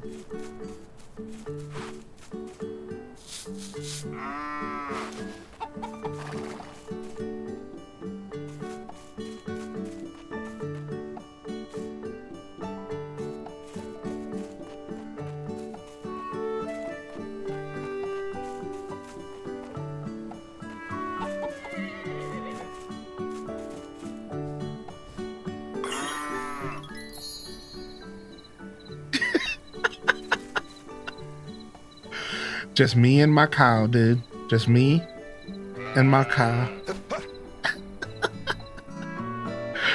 What's up, M Credible? Holy heck, dude.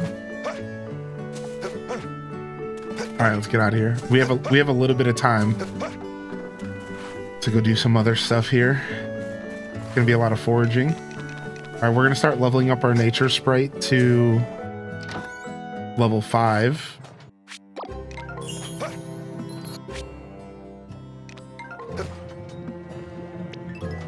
We're gonna start leveling up the nature sprite to 5 here. Yeah, we have a ton of lumber, a ton of wood, a ton of ultimate wood, a ton of stone. Yeah, we're good. We're gonna start transferring everything. It's a fresh year. Let's start going up to level 5 with this guy here.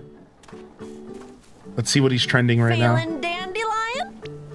What you trending this week, dude? Oh, perfect. That's exactly what I wanted. Boom, boom, boom. You can have these as well. Boosts. Do do do do do. Do do do do do. Woohoo! Nice. Time to start boosting. I took a break from boosting the forageable guy because I was sick of my storage having so many different types of qualities. So now we're gonna back to level him up. We're gonna get him up to 5, and then we'll take another break at 5. But I didn't know that you could go past 5 with them. So now that I know that, I'm kind of excited about that because we'll get them up to 5. We'll take a break there. That's going to be some powerful fertilizer.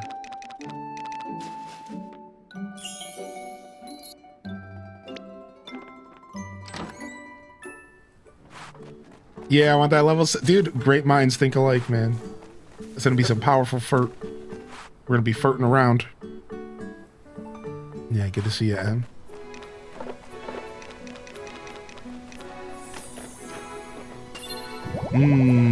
That guy just walked through the rock. Like, what?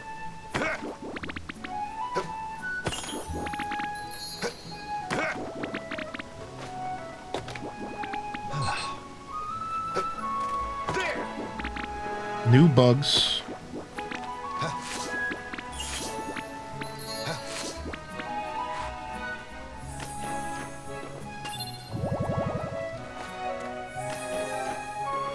I wish he would level up the soil so you never needed fertilizer. I understand that. I think sometimes my thought process behind that is they didn't want to make fertilizer completely irrelevant.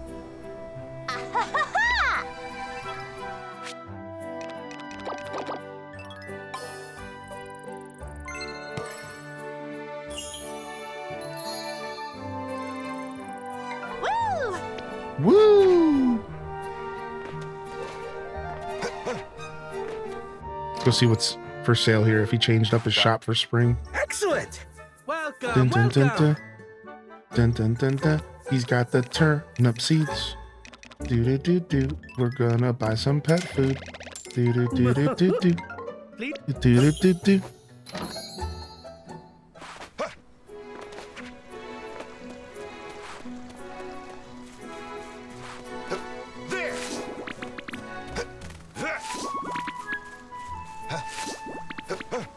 Na na na na na na na.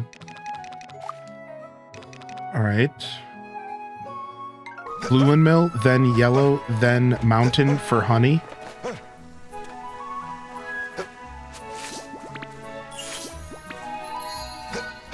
Sounds good.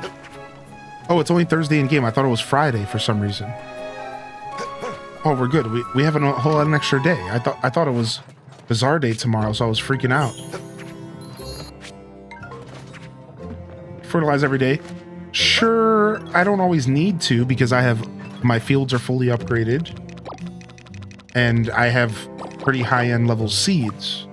But to answer your question, yeah, a lot of times you might want to fertilize every day depending on what your goals are as far as the type of seeds you're trying to produce.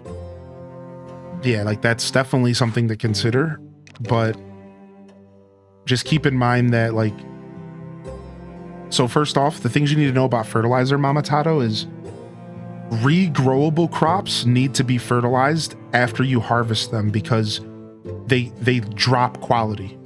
So if you harvest a 5-star broccoli, it could drop down to 3.5 and you have to fertilize it again while it's regrowing. This is important. If you didn't know, you can hover over if you can just stand next to your crops, it'll tell you what the quality of the crop is in the ground. It'll tell you. So like, that's worth it. You can like kind of just like see what the quality is and go from there. Yeah. And then the other thing you need to know is like, fertilizer is only going to go so far. Like you can only get a crop so far because a crop is only in the ground for so long. And that actually depends. So like if a crop takes 4 days to grow, that's only 4 days to fertilize. But if a crop takes 11 days to grow, that's 11 days to fertilize. So you're going to be able to impact the overall star rating a little bit better because of that, if you're following. All right. So in a lot of cases, you do want to fertilize every day early game, but you can get to the points where you don't have to fertilize at all. Like that's my goal. Whereas like you see how Dazabound is fertilizing but not making seeds. I'm doing the reverse. I'm making seeds and not fertilizing. And that's the strategy that I've chosen. So eventually you can start to decide, how do you want to approach this game? Lots of choices in play style. Exactly. So I'm kind of zeroed in on being a seed maker, which it takes a lot of time, but I'm using the wonder stones to kind of help with that. But maybe you could just be a fertilize focused player. So there's lots of different strategies, but I think as an early game player in the first couple seasons, you probably want to be fertilizing most of your crops. You're trying to get married to Lloyd? Nice. Nice. Good choice. He seems like a strapping gentleman. I'm not even sure what that means, but that's what he seems like.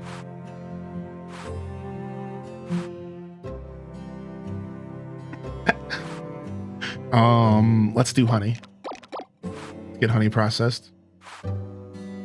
And then let's get a little bit more sturdy lumber processed. And sturdy stone. And we'll use the blue. We'll use the blue to speed it up here.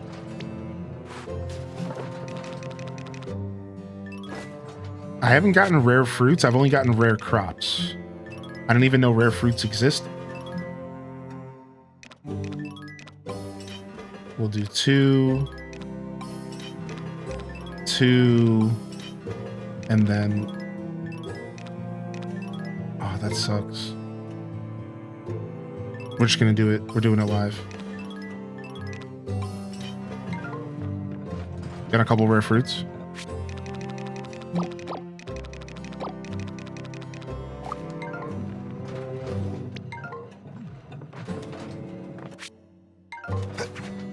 Seems random. Yeah, so like with the crops, there's a buff you can get called the rare water percent.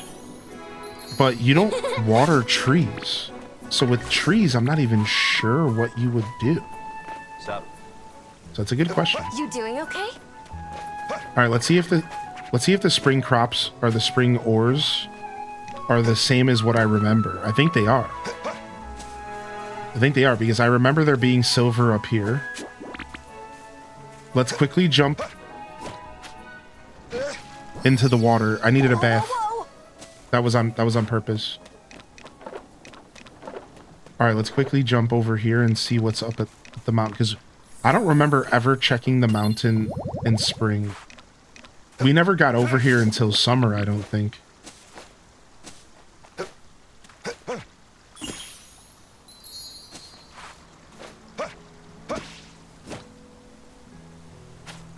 All right, you have to have double wind to get over here. And then it looks like orichalcum and gold. Ooh, this looks like a good place to mine every day. Wow. If there's going to be 2 gold and 2 orichalcum every day, that's like, I might not even have to go up to the mountains. I could just go here every day and get like just a little bit of something, right? That's nice.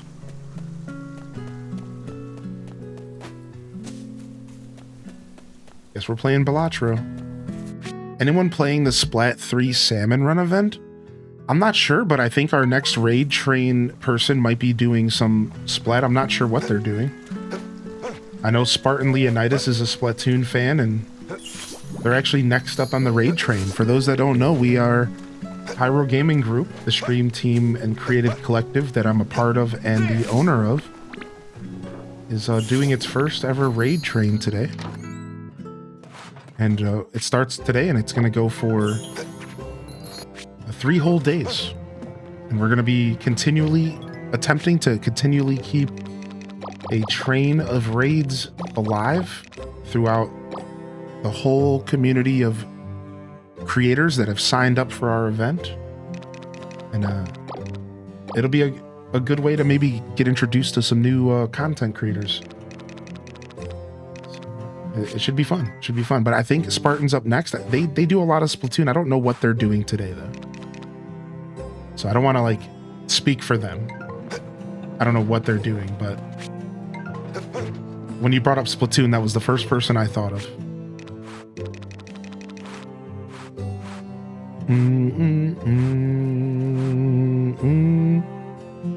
Yeah, raid train has started. I'm the conductor. I'm number 1. I'll be raiding into the second member of the raid train today. If you guys want to support it, here I'll link let me go ahead and link the social media post if y'all wanna support it real quick. Give me just a second.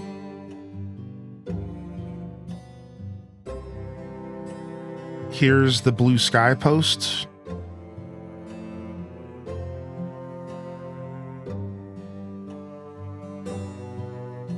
Here's the Instagram post.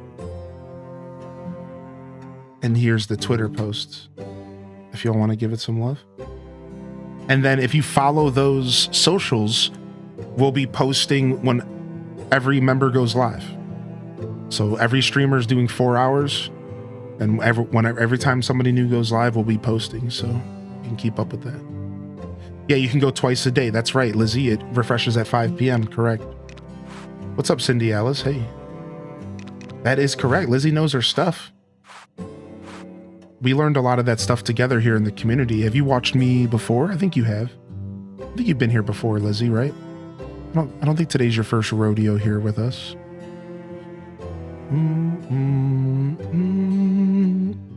Yeah, we've been trying to learn all those little ins and outs and all those little details. Yeah, I appreciate the knowledge. Thanks for sharing with us. Popped in last week. Nice. It's nice to meet you officially. I appreciate you popping in and hanging out with us. For those that are new here, I do Animal Crossing as like my main game on this channel, alongside Stardew Valley and Farming Sims and Animal Crossing. Zelda. Animal Crossing. So we do Animal Crossing, we do Farming Sims, I do Zelda and Nintendo games. So if you like the vibe, hit the follow button. If you're on YouTube, like, subscribe, all that nonsense. And we'll be playing plenty of these styles of games over time. I am going to be a little bit on the lighter side as far as my stream today because of the raid train stuff.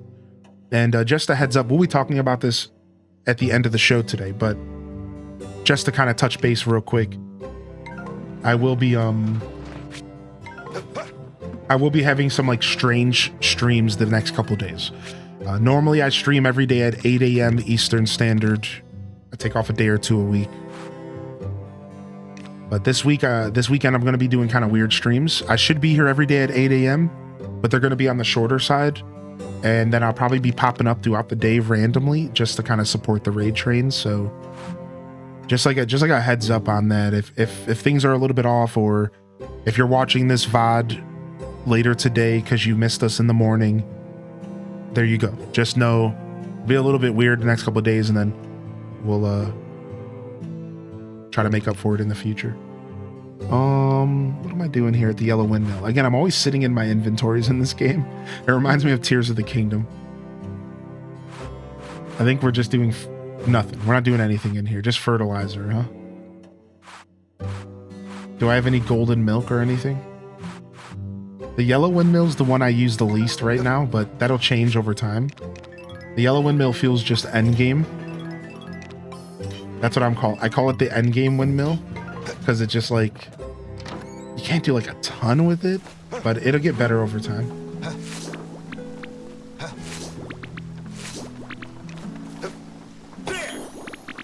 So if you use, does jewelry count as a windmill production item?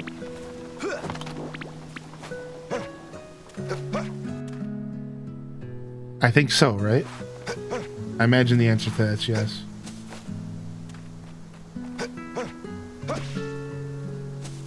All right.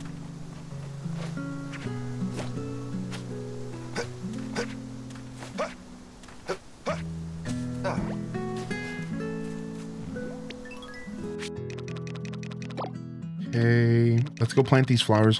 Guess we're staying up a little late again because I thought it was Friday in game. I need some mushroom seeds to plant. Let's grab 2 of these. And then let's go give all these mushrooms to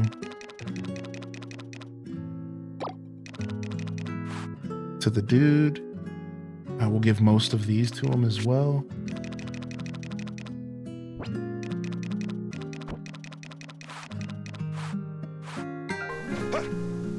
Oh, and then do I have honey to give her? I don't think I do yet. No, I'm not giving her the good stuff. Well, I mean, I guess it doesn't really matter, huh? We'll give her the invigorating. We'll keep the royal for cooking. We'll keep the royal. We'll give her the invigorating. Because we're just going to keep making more honey.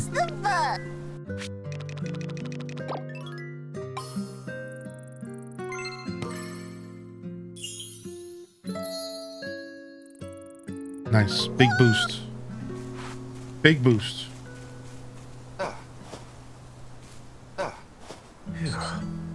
Might pass out. Calm down with all that.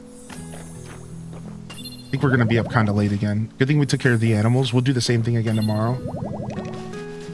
Take care of them in the morning so that we can get to bed on time for the bazaar. Going to be another quiet bazaar day, I think.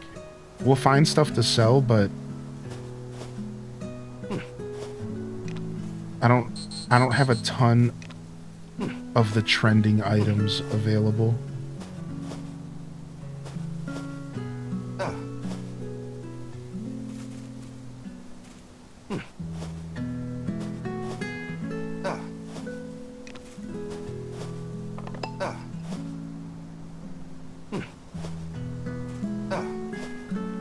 What does this do? So this is my honey stand. And we're planting flowers, and you can plant any in-season flowers, wild or grown on your farm, and then you produce honey here. And I am of the mind that the more flowers you plant, the more honey you get. You can also control what type of honey you get as well. So there's a couple different layers here. So if you use a bunch of wild flowers, you might get different styles of flowers or honey. If you use a bunch of regular flowers, you might get better stuff. So it's like a cool little system that there's like just enough depth to make it kind of interesting.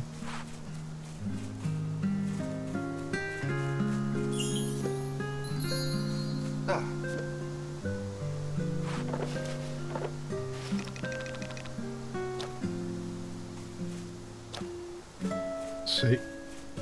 Yo, good morning. What's up, Renegade? What's up, Jay? Your condition.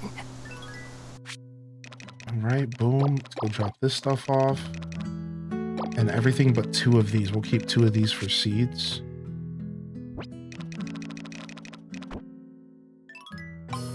State your conditions.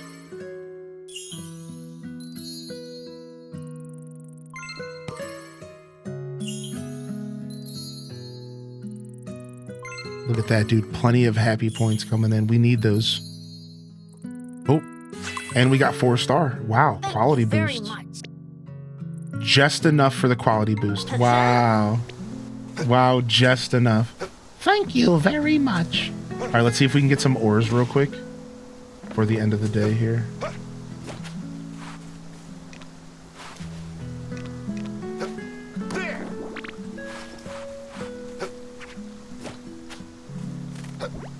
Yeah, you did. Wait, hold on a second. What? The UI and font look so Animal Crossing to you? Oh, yeah. I just discovered that. Funny enough, I just learned about that at like the end of fall, though. So I was sleeping on that one for a while.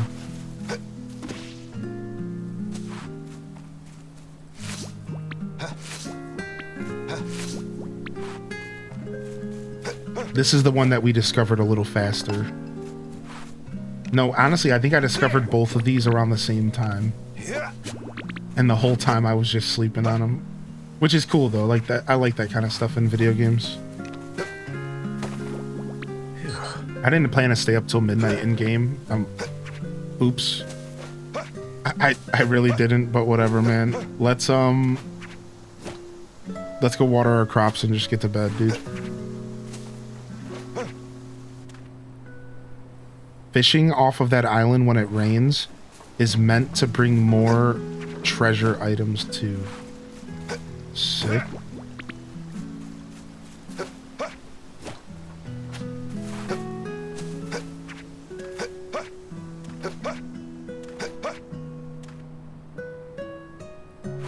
No, I have access to the seller upgrade, but I can't afford it yet.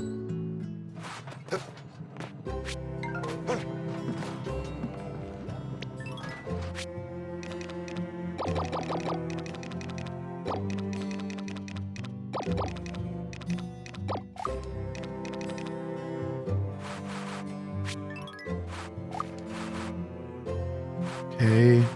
Storage getting a little out of hand again. We just need to water our crops real quick and get to bed.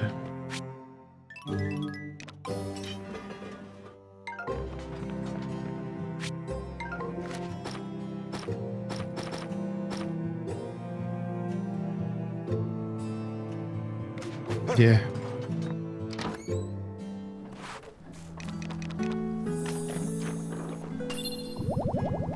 All right, that should be enough.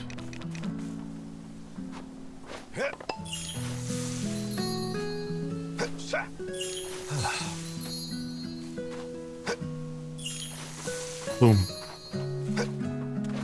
Don't need Linus stealing all your money. True. Freaking thief. Freaking Linus. He's pulled the wool all over all of our eyes. Everyone thinks Linus is such a good guy. He's actually just the thief in the night.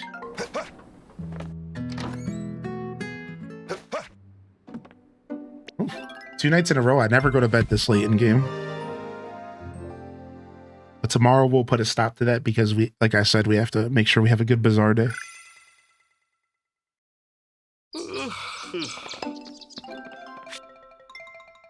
How are you? Special byproducts. Reports show that happy livestock lead to higher quality byproducts. Some animals may even produce particularly special byproducts. Try entering your prized animals in animal shows. Yeah, we're hip. Nothing but clear skies ahead of us. No wind today. No wind whatsoever. All right, we're going to water crops. We're going to take care of animals so that we can get to bed by 9:59. Oh, well, first we have to harvest. Harvesting slows us down a little bit, which is not ideal here.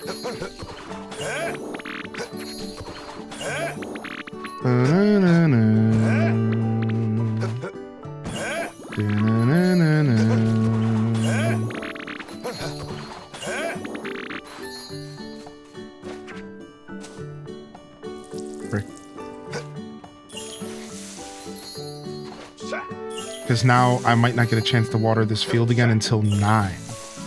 So we're gonna have to be on it. On it like a blue bonnet. Okay, these are gonna go for one more day, I think. We're gonna need to buy a bunch of rice seeds. Because we're planting rice next.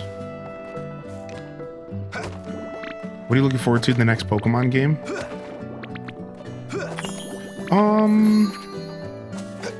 So Legend ZA is introducing a new battle system that we've never gotten in a Pokemon game before. And that's what I'm most looking forward to, the active battle system, something I've dreamed about for my whole life. Legends Arceus was a Pokemon game that was closest to my dreams of the best Pokemon game ever. And then now Legend ZA is about to again be the closest to my dreams that we've ever gotten with a Pokemon game. I have dreamed about an active battle system since I was 10 years old. Imagining a world in which you controlled Pokemon like a hunter from World of Warcraft, which is literally exactly what you're doing in ZA. And it was an active battle system and you issued commands, but you could have your Pokemon dodge attacks like the freaking anime. I remember I sat there in my tidy whities watching Ash tell his Bulbasaur to dodge an attack, and I was like, why can't I do that? Yo, Bulbasaur, dodge that water gun and hit him with the Vine Whip. I'm like, dude, I want to be able to do that. Frick, man, this dude's got a live active battle system. I don't. I'm playing the old version. So it's about. I'm really excited to see how they execute the battle system. It could end up being kind of novelty and sucking, and I'm okay with that. I'm mentally prepared for the outcome that it's not really as good as I hope. but it's still a step in the right direction. It's still a step in the direction that I am looking forward towards. It's still a step in the direction towards my dream Pokemon games being a reality. And I said the same thing about Arceus and then Scarlet and Violet. Arceus was the first step. Scarlet and Violet was the foundation of the future of Pokemon. And then now we have ZA taking more strides towards the Pokemon game of my dreams that I've been thinking about since I was a little kid. I literally wrote a letter to Nintendo and everything as a kid, asking them to make the game of my dreams.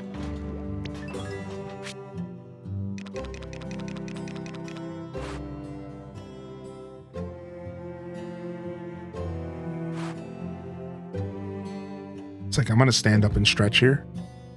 Give me just a second here.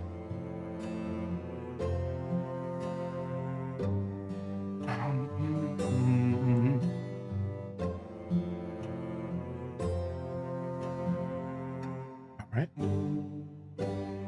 So I really got to wrap my head around what I'm processing here, because ABP, always be processing, son.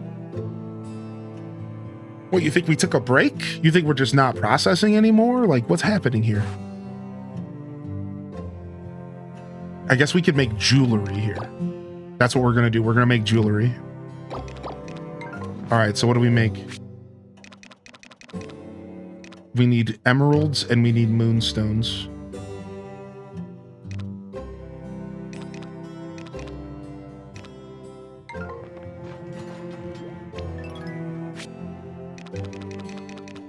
We could also make a bunch of perfumes, because we do have a bunch of lavender that's going to go bad. We have a bunch of lavender that's going to go bad, and we could just turn it into like a bunch of perfumes to sell. But I'm just going to hold on to it, because we could just make herb salads. Like, whatever, man. All right, moonstones and greenstones. Let's go ahead and grab the blue stone. The blue stone's being used. All right, we're not going to put any stone in. We're just going to wait. All right, yeah, let's make some jewelry here. Boom, that's going to take 2 days. And hopefully we can come and pop the blue stone in here. Oh, it won't matter. We'll want to wait. Where's my blue stone at right now? I think it's stuck in blue. We're actually going to wait.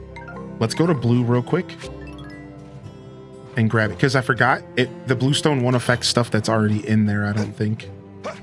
We learned that the hard way, actually. All right, we'll be right back. All right, let's go take care of the animals. We can't forget to do that now.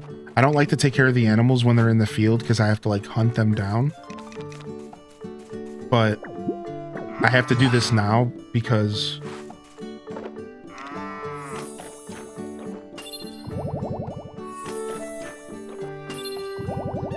we have to make sure we get to bed on time for Bazaar days. We can't be waking up late. Come here. Grow big and strong, okay?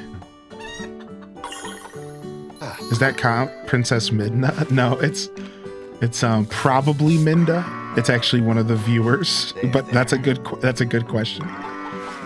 Yeah, their name is probably Minda. I like Princess though, that's funny.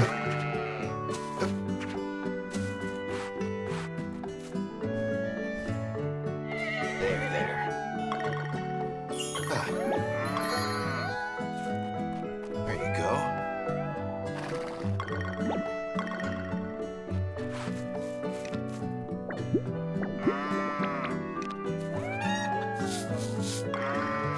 Could have donated them to me. That's funny. I mean, true though.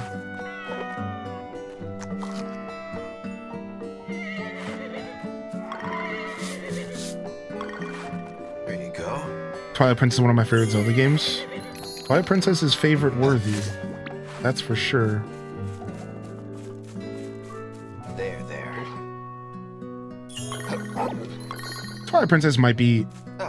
It's funny because, like, I never actually considered Twilight Princess one of my favorites I've always loved it, but it was never like even in my top 5 for a while.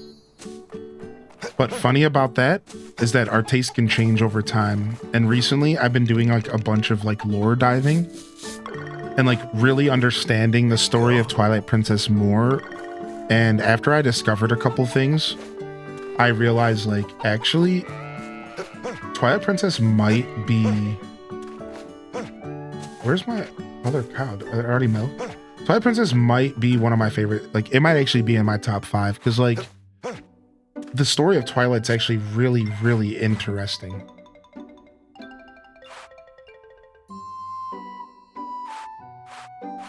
So you have Golden Stalfos Link, which is technically a link that got forgotten in time because nobody remembered that he saved the world, because in the timeline that he was in, technically the world never needed to be saved. So he goes insane.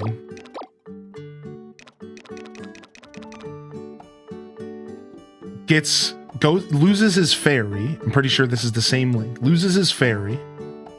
Goes insane because nobody remembers his feats, his strength. Yeah, that's right, Deza.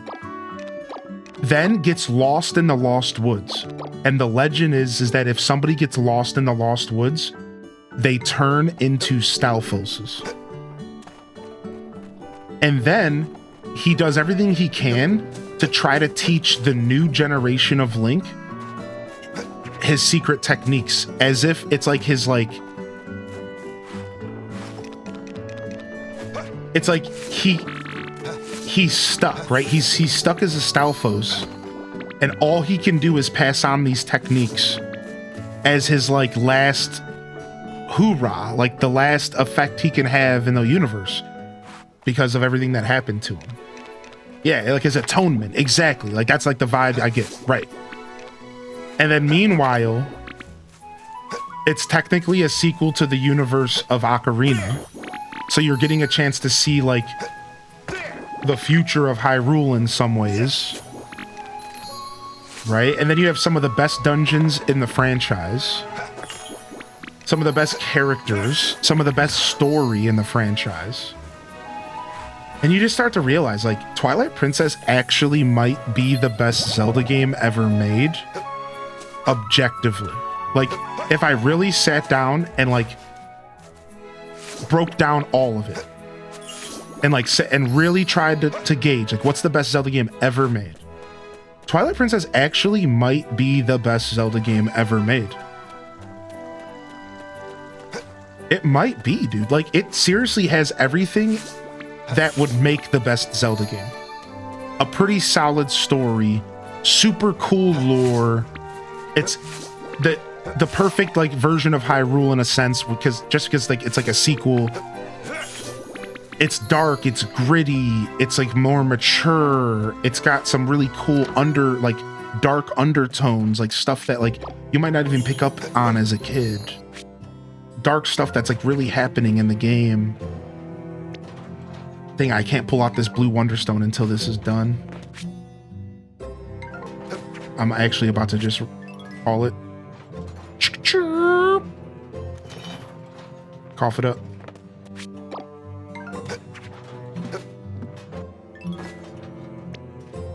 Bought this game at Target last night. Sick. What's up, Bailey? Yeah, I don't know, man. I think if you really sit down, it might be the best Zelda, man. It's good. It is good.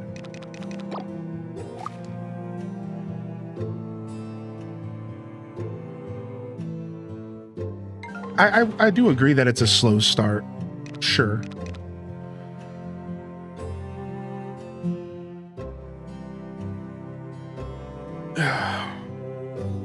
I think some of the best games in society have slow starts, which is funny that you say that, because like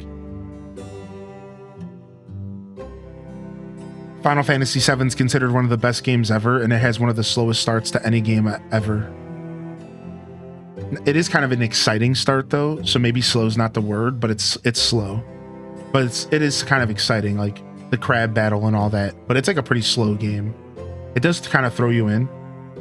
But But I think Final Fantasy is known for being relatively slow, right?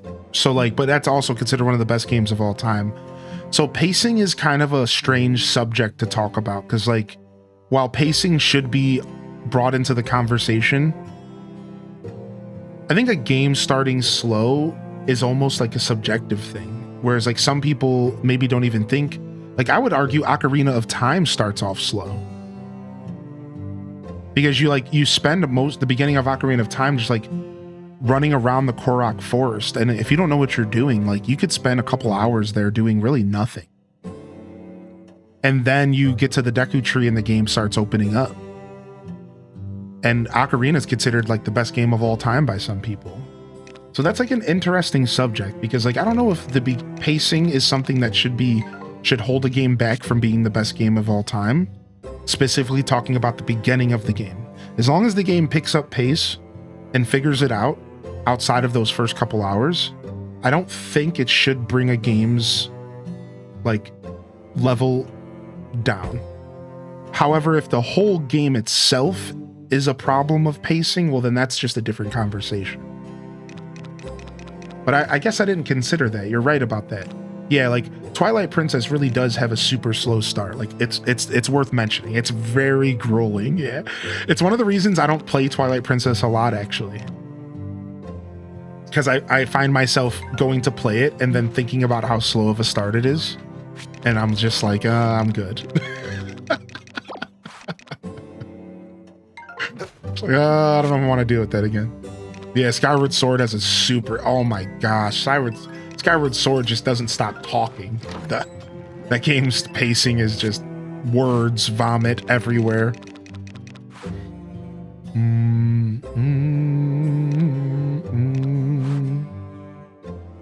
All right, well, I guess we take a break from doing the sturdy stuff. No, I mean, we could still do some sturdy stuff here. We just won't do a ton. I wanted to do herb. Here's what I want to do. I want to do herb mayo.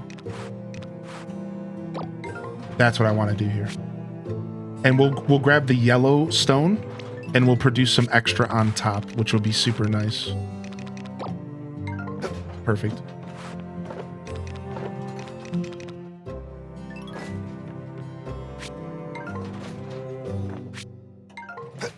Actually, I should have. Why would I do that? Why would I not put the honey in there? Why would I not put the honey in there, right?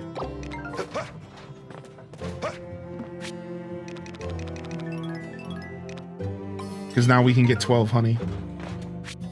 Yeah. Dude, the yellow Wonderstone's sick, dude. Boom.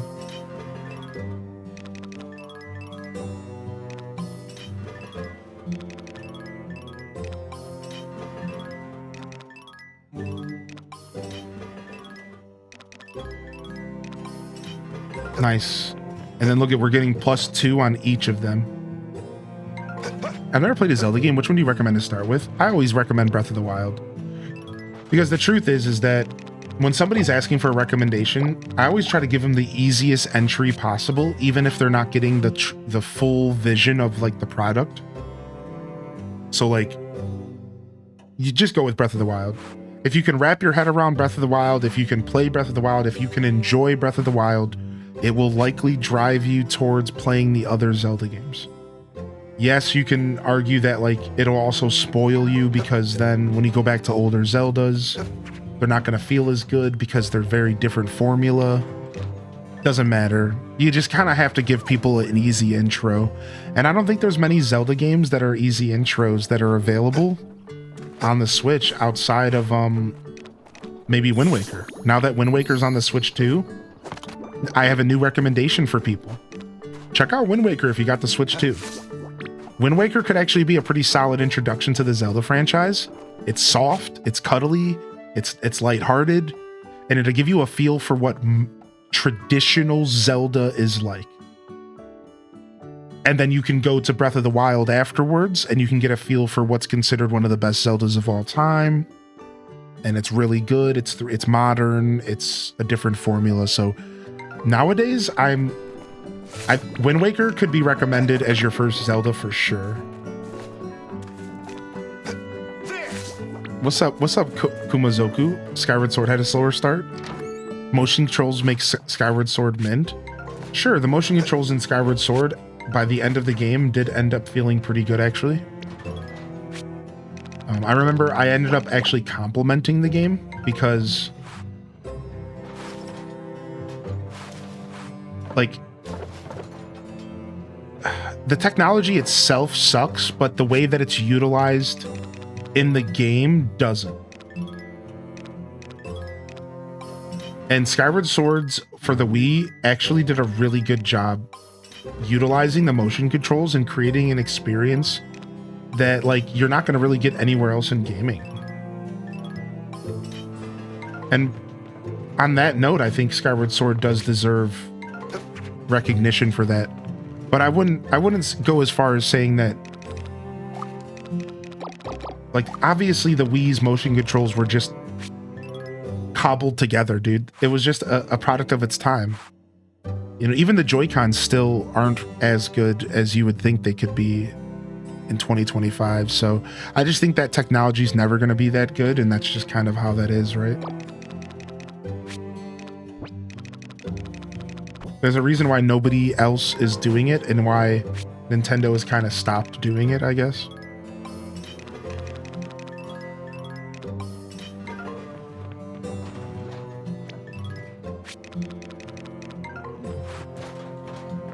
But I do like Skyward Sword for Switch better, because I think that the way that you use the sword with the control stick is more innovative. I think it's actually somehow even more innovative. I have never played a game with a sword that lets you swing the sword with the joystick in like an omnidirectional sense. Like, it's insane. Like, if you actually pause and think about Skyward Sword on Switch and how they put it together, it's actually one of the coolest things. It's actually really, really cool. It's insane how they managed to pull that together.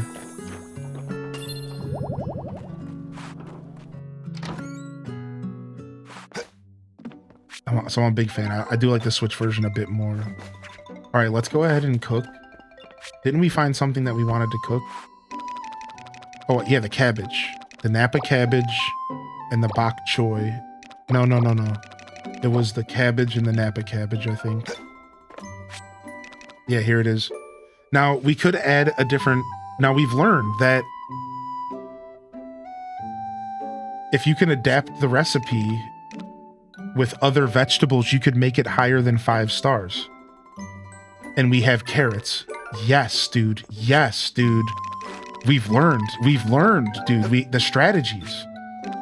So here's what we learned to share this with all of you. If you use an additional ingredient that doesn't have a star rating, the best it can do is bring the dish up to 5 stars. So for example, if I were to put this cabbage and this in here, and then I were to grab some salt.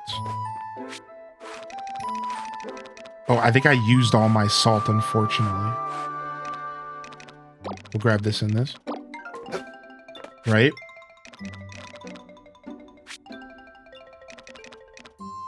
Yeah, I have pepper. So if I were to use this pepper as an additional ingredient, it's not going to push it past 5 stars. It's going to be a waste. I have a 5, like, it's going to be 5 stars no matter what. Look. 4.5 stars. So the pepper helped bring it up 0.5. Even if you do a second pepper, doesn't matter. Look. So we already learned this, right? It cannot go past 5 stars with an additional ingredient that's not rated. But here's the secret. If you use an additional ingredient that is rated, take a look. 5.5. Now, if I were to back out and do 2 carrots, I could potentially bring this up to 6, but my carrots are too weak, unfortunately.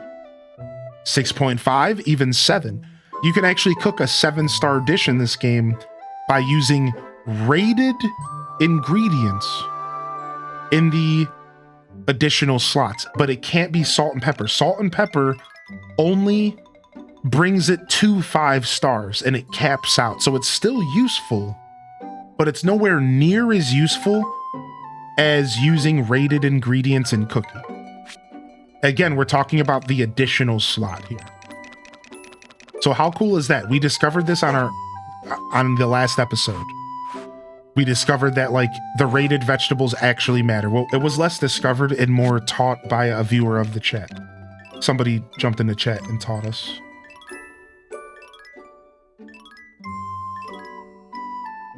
So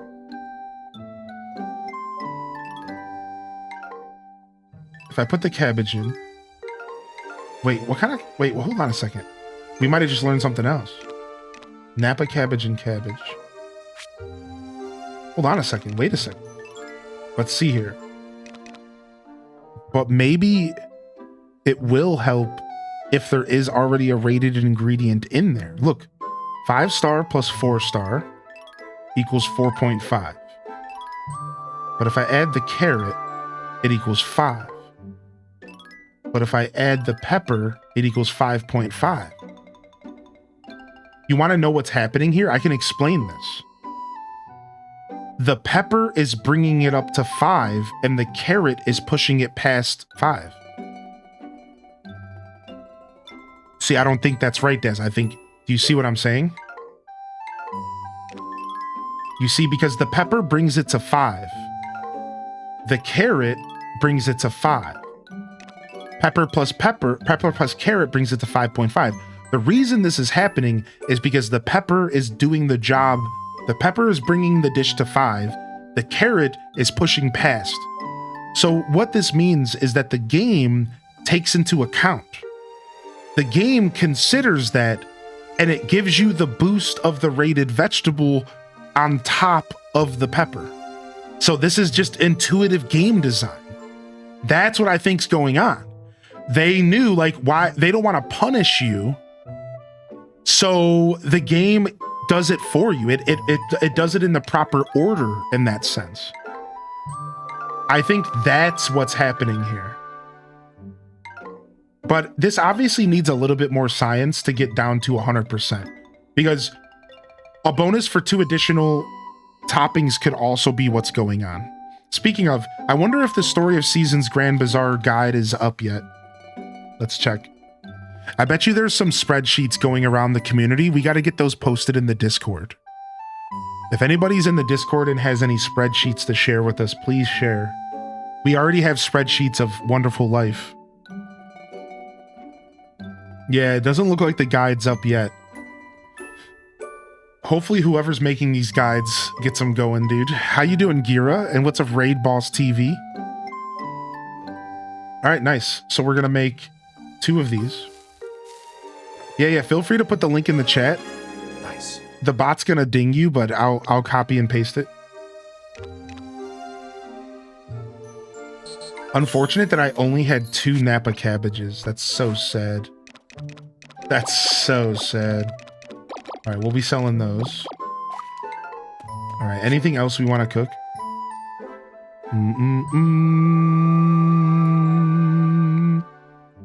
All right, let's go take a look at the community spreadsheet here, and we can get this posted in the Discord. Oh, look at this. Bug locations, fish locations, foraging, work in progress. Oh, I love a good document, dude. All right, hold on. Let's go ahead and get this posted in the Story of Seasons channel. All right, we have a spreadsheet. I repeat, we have a spreadsheet.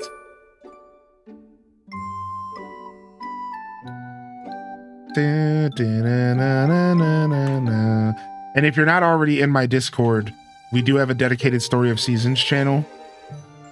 And I'm going to be moving all the stuff from the other channel as well, because we had 2 of them, but we'll move it later.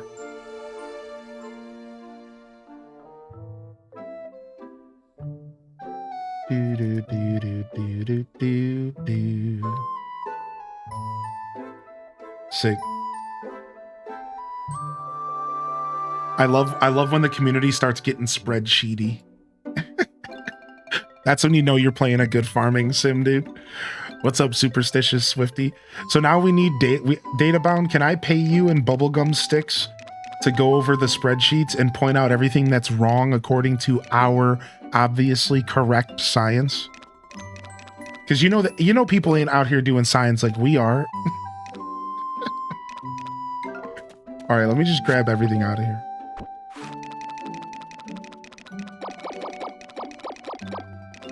You know they aren't doing science like we are, dude. We gotta school these cats.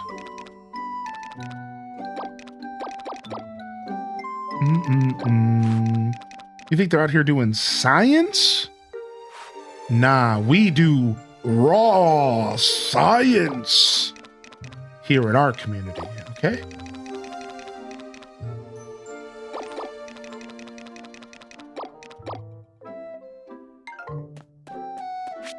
I'll take a look. Yeah, I know. I'm just teasing. Raw science. All right, let's go ahead and make a bunch of omelets here. Oh, and we can do additional recipes. Ooh, dude, the cooking system is really starting to show itself to me. Buffalo milk, salt, pepper. The cooking system is really starting to show itself to me, and I'm actually here for this, dude. 5-star.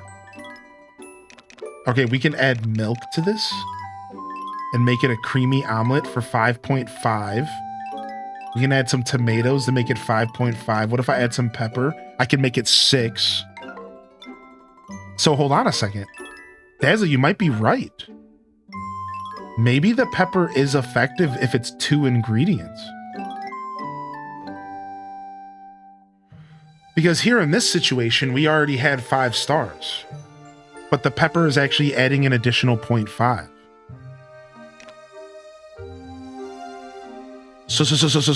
Science! Yes. The cat meowing there was perfect. What if you use 1 tomato and no pepper? Dang, I used all the tomatoes. I think it was 5.5. I think I can answer that. It was 5.5. Because, all right, so look at 6. 2 milks at 3.5 equals 6. But a milk and a pepper also equals 6. And just a milk equals 5.5. So it's almost as if the pepper actually is adding. Now, what if I do pepper? 5.5. So the pepper is now lifting it above 6 stars. So you know what I think is going on? I think we were wrong. I think I know what's happening here. I have a theory. What's going on here is this. This is what's going on here, all right? I think I understand what's happening. So,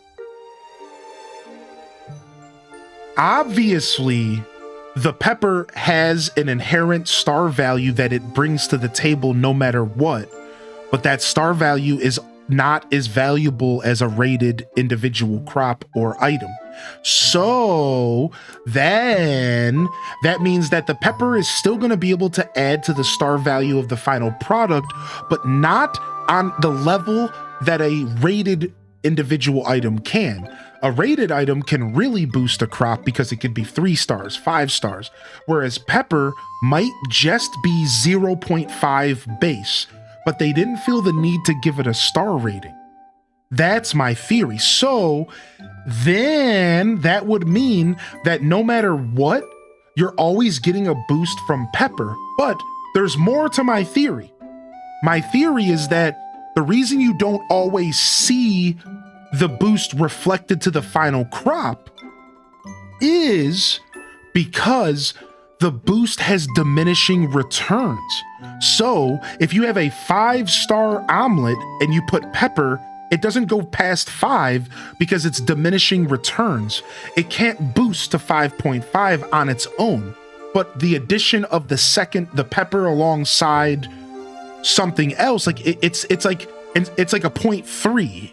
that my theory is that it's like a 0.3 increase. It's not a 0.5 and it rounds down. Does this make sense?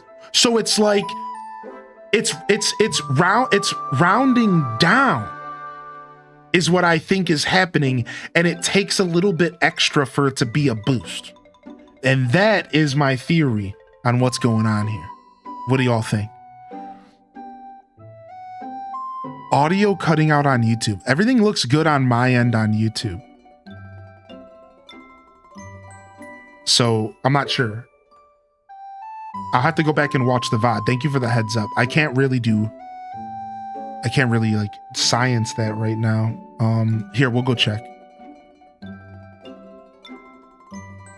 Everything looks good on my end. Yeah, it could be on your end.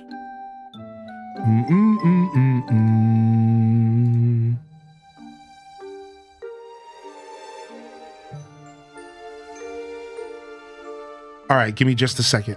What I'm gonna do is I'm gonna mute you all so I can listen to. I guess it doesn't matter actually. All right, hold on. Let's go back and see if it was cutting out.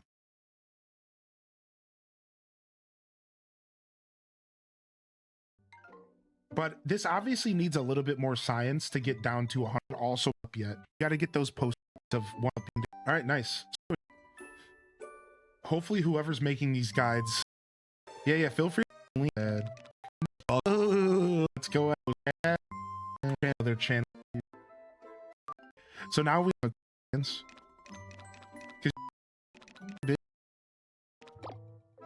me see. Let me go to that scene I was using. What if you use one tomato, 5 heading? It's not right. Was it just copy pasta? I think I understand what's happening. I don't know what the hell it was. So, but obviously, the pepper has an inherent star value that it brings to the table no matter what. But that star value is not as valuable as a rated individual. That means that the pepper is still going to be that a rated. Yeah, I don't think it's cutting out. 5. But they didn't feel the need. Yeah, thank you for saying something. I'll go back and I'll watch the VOD off stream. It might have just been on your end, UMT. Maybe hit the refresh button. If anybody else is watching on YouTube and you ever have any audio issues, I know you don't have a chat over there, so you're welcome to join the Discord and at me, or you're welcome to just jump over to the Twitch chat and let me know. That kind of feedback is always valuable, always appreciated, even if it isn't something that like I can fix or whatever, right? So thank you so much, man. I appreciate you, dude. Always worth a quick investigation. So the YouTube stuff is very new to me, UMT. So it's like hard to know what's going on over there. It's a very different world. I've been streaming on Twitch for 6 years, but YouTube only for about 6 months. So yeah, thank you for your feedback. I'll make sure I take another look at YouTube here later, just to make sure the quality's up to snuff. Yeah. Well, I'll make sure I double check, dude. Yeah, thank you, UMT. Yeah, who knows? I honestly need to update my OBS and the program that I'm using to stream to YouTube. And it could just straight up be bugging out. So anyways, jokes aside, what I was trying to say, Dazabound, is I think that there's rounding happening. Right? I think there's rounding happening.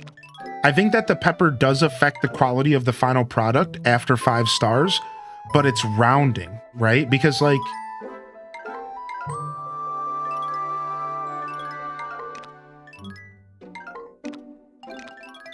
in previous testing, this would have not happened.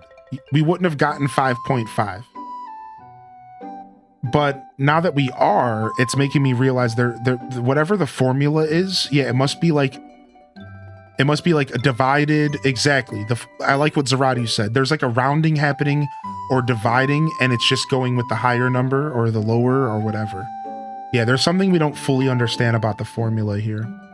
Either way, I think it's really cool. I just love how in-depth this game is. I am going to copy paste it into other channels because it's funny. I'm not going to lie. I didn't read the story. Should I, chat? Should I go read it? Was it worth reading? Here, let's go up and read it. Sometimes it's just too many words. So like I can't, you know, like I just have to keep the show going. I was in the middle of a shtick, you know what I mean? Here, let's read it.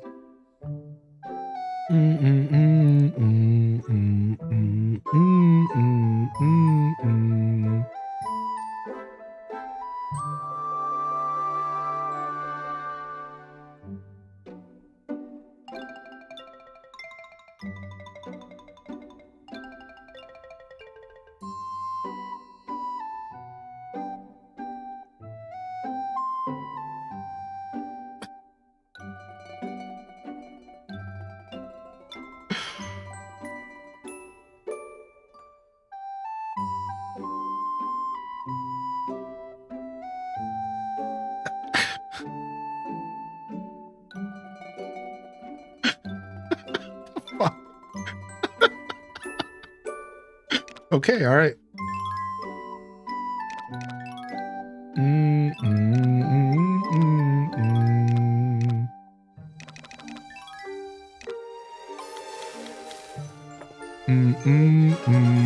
Nice. All right. Do do do do do do do do do. Yes. Yo, what's up, Kilobyte Keith? Good to see you, by the way, Superstitious Swifty. Welcome back. Thanks for coming and hanging out today. Nice. All right, 8 o'clock. We have to water the crops. All right, we got a bunch of omelets. Omelette au fromage. Top tier omelets. Now, isn't there something else I can do with the omelets? Can't I take them to the next level? How do I do that? With rice. I don't have any rice. Dang it. That's fine. All right. Let me just double check if there's anything else I want to cook. Do do do do peepo peep. Peepo peepo peep peepo poo.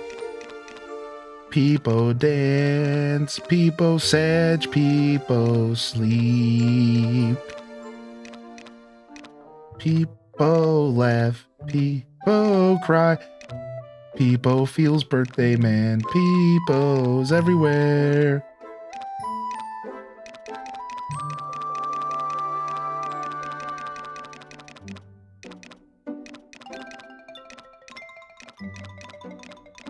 So we could do potatoes and butter. But that, oh, that's not trending though. The whole point is that we want trending dishes. All right, that's good. Clearing up our inventory. We're good. All right, let's go get those crops watered so we can go to bed. Yo, what's up, Birch Bee Witch? Good to see you today.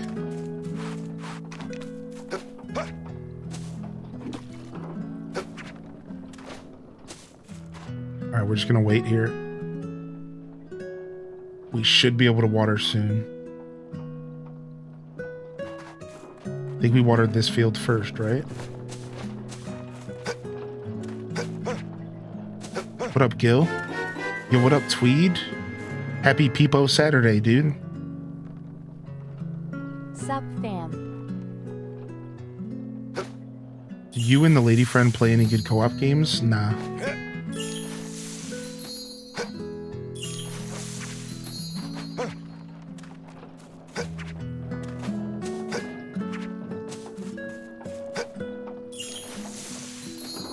Every once in a while, we'll battle in TCG Pocket or in Pokemon Go. That's about it.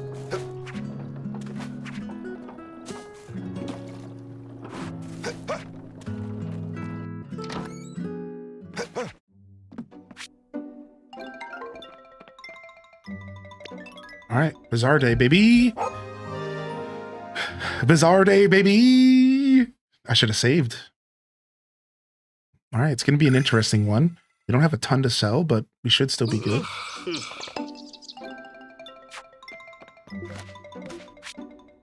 Hit ourselves with a nice save.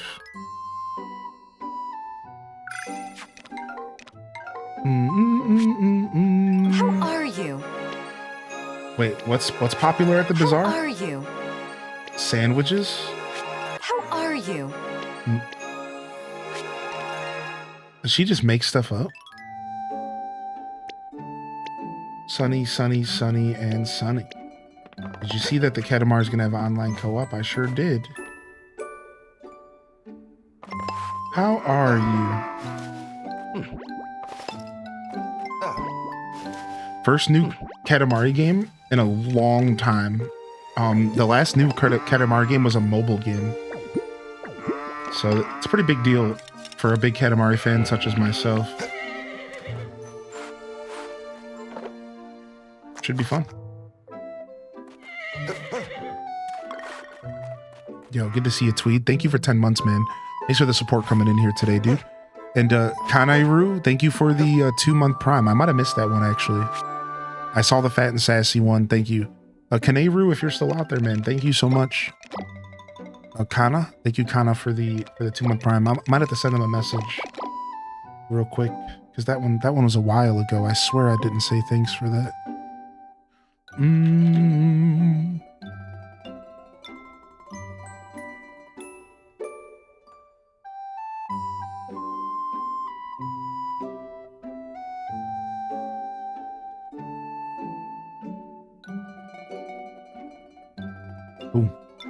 Also, thank you for the follows, and we had a YouTube subscription today as well. Thank you. Thank you very much. If you're over on YouTube, don't be shy to hit that like button. It goes a long way to support the show and to put us in front of more people. We're about to hit 2,800 on YouTube, which is super cool. Aw, I gotta say hi to my cat. They're just sitting there waiting for some lovin's. Just waiting for some lovin's, dude. Yo, what's up, Unipop? Always enjoy watching this game. I always enjoy playing it, dude. Thank you. Probably just end up sticking to Grand Bazaar the rest of the weekend.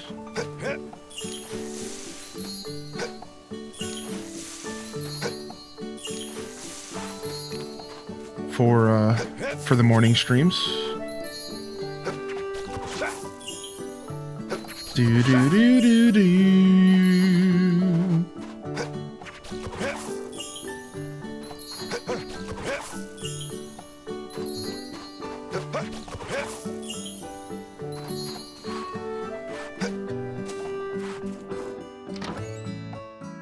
All right. We actually should have already watered the other field before we fertilized. I didn't think about it, but that's fine. Because we can always stay up late on Bazaar days.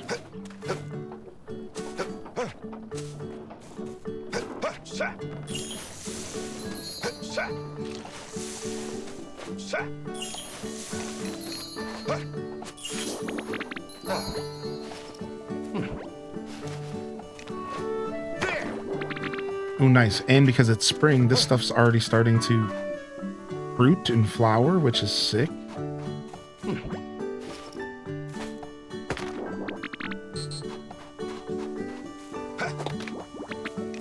started your first summer in this game. I feel like you have so much to learn. Yeah, this game, there's a lot going on. Just be patient and you'll figure it out over time. Of course, you're welcome to ask questions, dude. Don't be shy. Don't be shy now.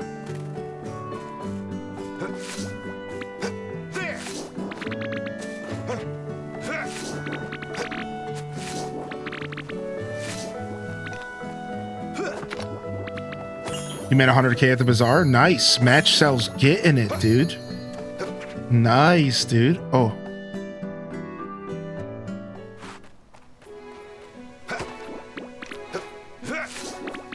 Do, do, do, do, do.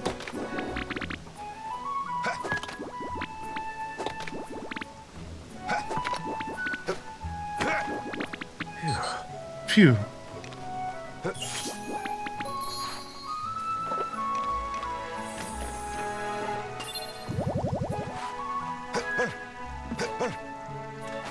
All right, Bazaar day. All right, we gotta go. We don't got time to be playing no tiddlywinks out here. Mm-mm.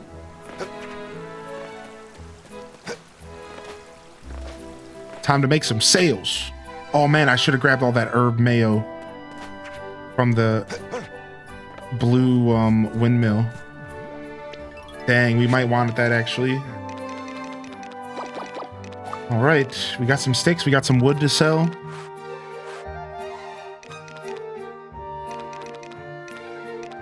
I might sell some royal honey today. Oh, we can plant all of our delicious fodder finally. You and Lloyd just had a baby? Congratulations. Nice, nice.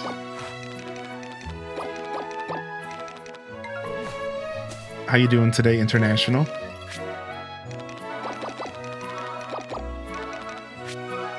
All right, we're for sure gonna want to throw in some sticks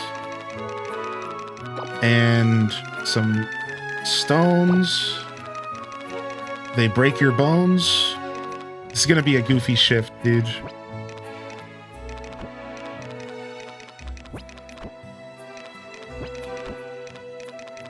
It's gonna be a super goofy shift. Yeah, like we're honestly selling all sorts of weird stuff here, dude. It's gonna be a weird shift, man. I don't have a lot of bulk, so I'm gonna sell out fast and I'm not gonna make a ton of money. I just don't have a ton of bulk. I don't really have much.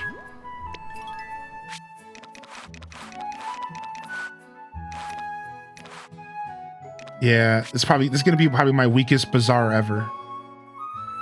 If I had to predict. I'm high-key addicted to this game, dude. You and me both. Yeah, you and me both, man. The addiction is strong. Let's grab these out of here.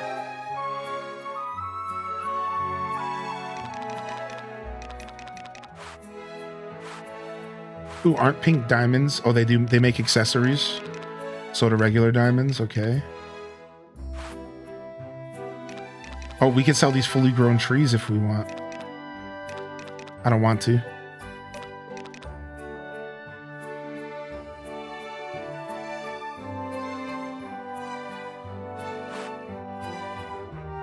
Yeah, I think we have a bunch of crops and stuff to sell, but we'll save that. We'll do that on the second shift. All right, it's gonna be a weird bazaar day, dude. It's gonna be super weird. It's not gonna be what I'm used to.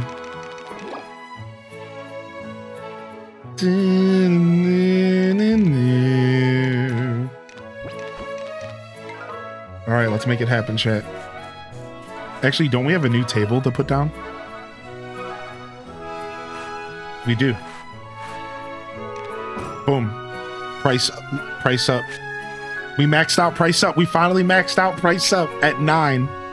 Nice, dude. Price up has been maxed out, son. Big spenders. Wait, do I not have something else? What? Hold on, redecorate. I think I have another slot that I'm not using. Wait a second. Yeah, I have another slot I'm not using. What the frick?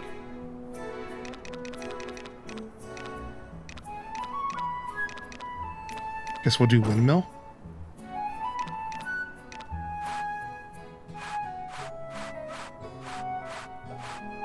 Ooh, we have another. We've earned more slots. Nice, dude. I'm super happy about that. Big spenders up. I guess instead of big spenders, why don't we do recipes and get some popularity up? Nah, I'm just gonna level up big spenders again. Screw it. Nice. All right. Save and return. It's Bazaar Day. The Bazaar Days are so exciting in this game. They're so electric.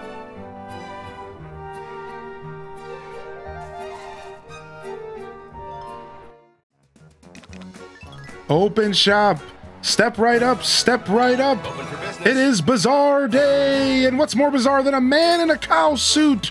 Come buy all the stuff. I have sticks, I have stones, I have things that you need. Come on by and buy all the stuff from me. That's right, come buy these random pieces of wood, woman.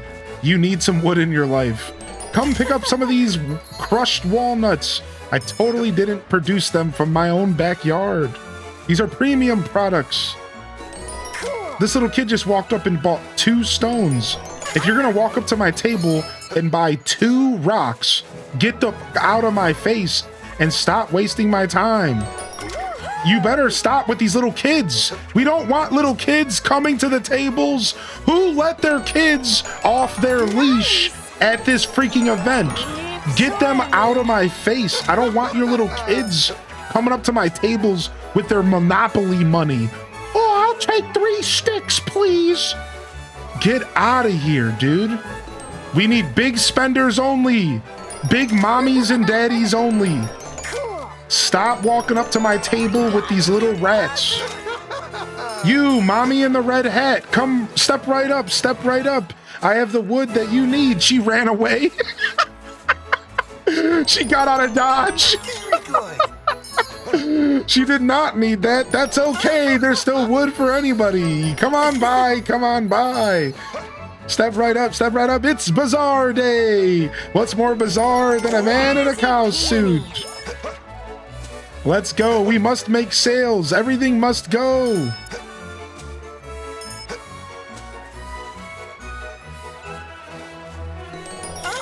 You only bought 3 pieces of wood. This is why no one loves you.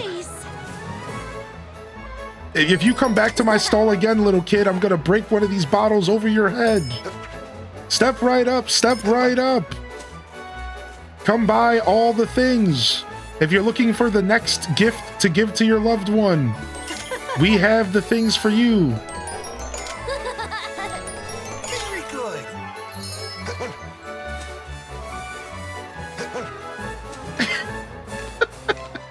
Here, let's that's it. That's all I have, man. We gotta get level 5 with these woods and stones. I think we're passing our cheer time to the 2nd shift, which actually does make the most sense to do with my current setup. No, we got this. No, we got this. We just need one more big sale like that, and we're good. We're good to go. One more. Let's go.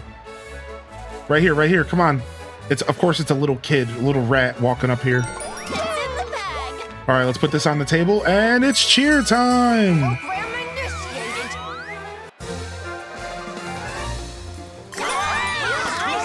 All right, let's make some cash. This bazaar is gonna get canceled.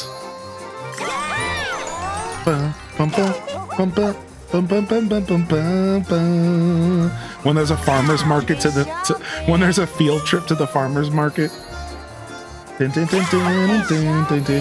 Like I said, we have a lot of singletons here, so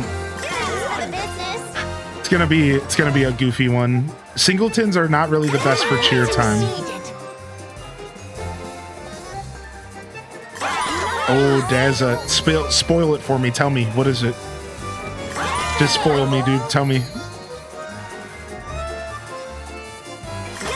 Is it the like 4-star large fish or some garbage? I might have the quest actually. Yeah, it's 3-star large fish. Yeah, dude, she's a C word. And I ain't talking cute.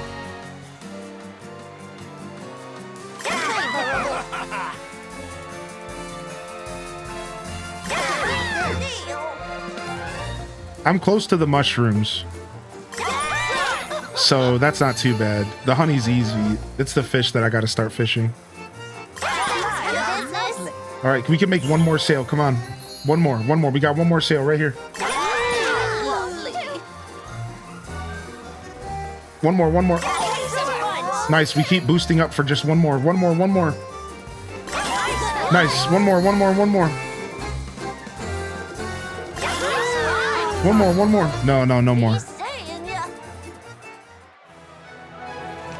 All right. Closing shop up. Closing up shop. Let's go.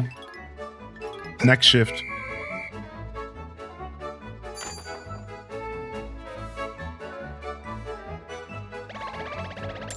Not bad. 60,000 extra off decor, 40,000 extra off of cheer. I didn't think we were even going to break 200,000. Not bad considering my lack of product this week. Now, second shift is about to be a whole different story though, because we don't have much for second shift. Because I don't really want to sell my raw crops, right? Like that's not really worth it. It's in pickling season. So what I'll do is I will go ahead and sell a 99 stack of broccoli. We'll go ahead and sell our pom-pom broccoli. We'll grab the 36 stack as well.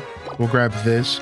Let's get some of these like singletons and stuff out of our inventory. I'm fine actually, because cooking has made this stuff actually valuable. I'll go ahead and I'll sell this single royal honey. Do.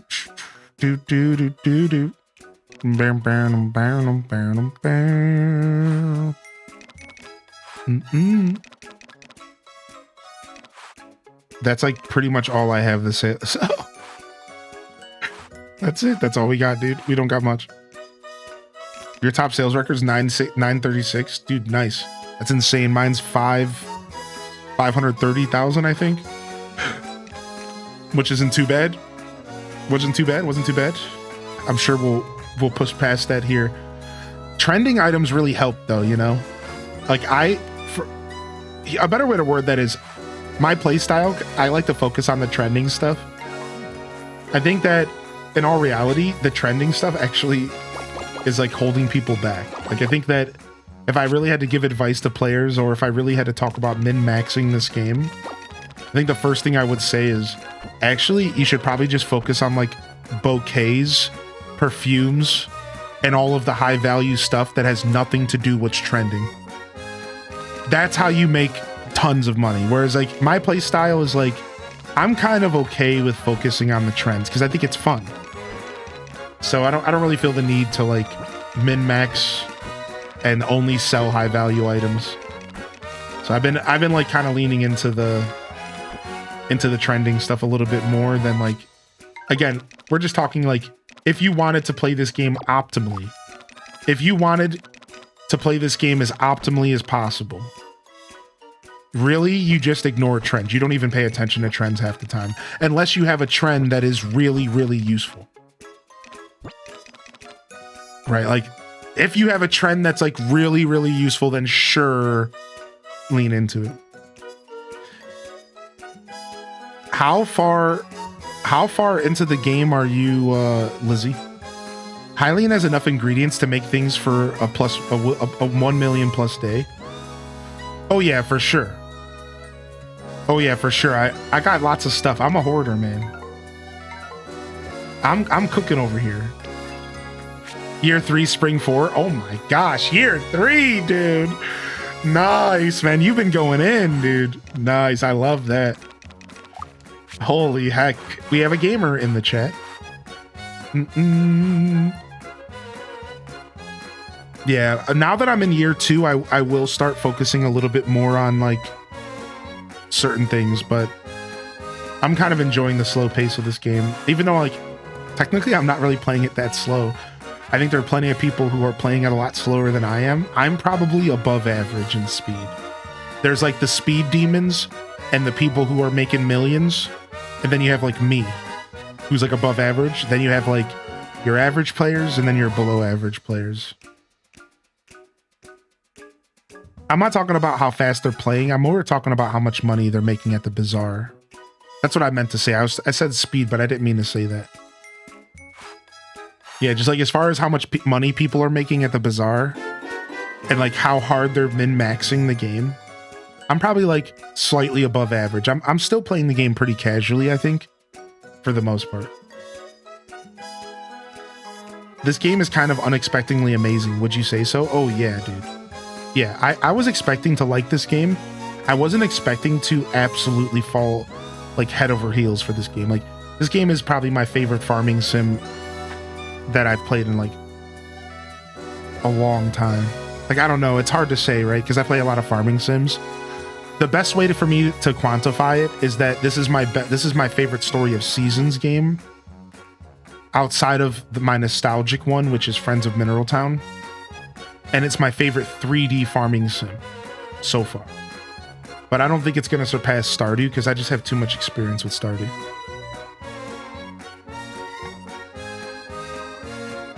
Yeah, seriously, Dazabound, right? It's like, it goes to show you that these genres have so much more to be fleshed out. You know, that's what you make me think when you said that. When you said that right there, Daz, it's like, yeah, it's like what this game made me realize is that we are far from the end of the potential of farming sims. And that's why I don't like that so many farming sims try to be Stardew, because it's like, you need to get off that, because we need more farming sims that are pushing away from Stardew, doing things that we would have never expected to make such waves. Nobody would have expected Grand Bazaar to make waves the way it is, I think. And it just goes to show you, like, we need more innovation in this space. We need more interesting systems, stuff that breaks away from the mold completely. And that's how we're going to find really cool ways to play farming sims, right? Like, now, wait for the next farming sim. What if some dude, some indie developer shows up and decides to add a bazaar into a Stardew-style looking game? What if the next Stardew farming sim has a bazaar feature as well? That's just as fleshed out, that's just as interesting as this.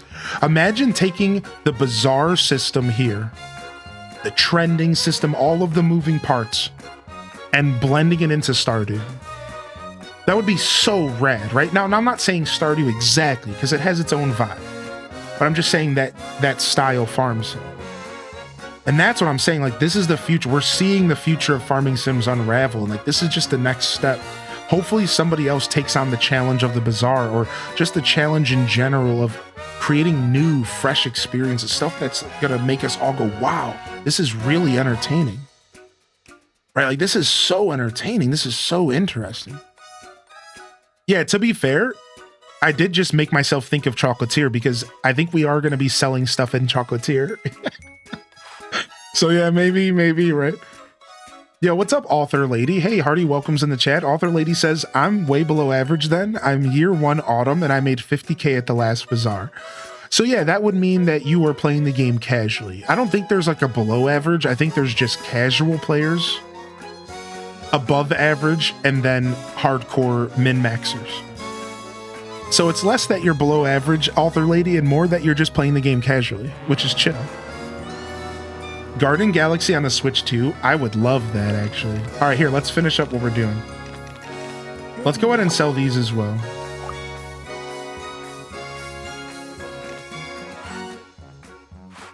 I think it'll happen. I could see that happening, Deza, to answer that question. I have hope. I think it would be silly if they didn't try, but I know it's not always that easy.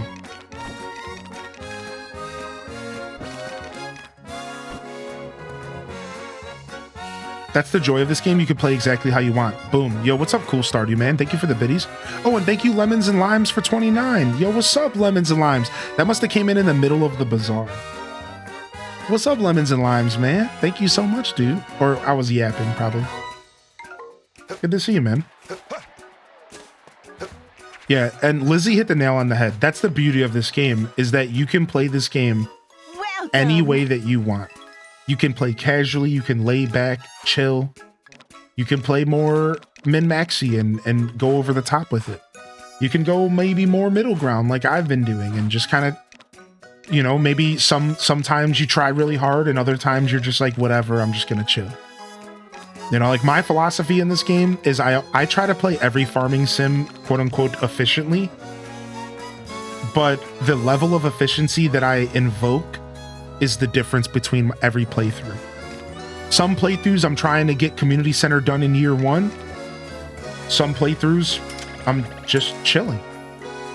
And instead I'm just focused on making a bunch of money. But the point that I'm making is that I always play farming sims with some level of efficiency it's just why I love these games. That's why I play these games. I like being efficient. I like challenging myself to learn the time management. You know, that's like one of the reasons I love these games. So, but the level of efficiency that I'm focused on is usually the difference. How efficient do I plan on playing? I'm just buying all these recipes. I'm just literally buying everything.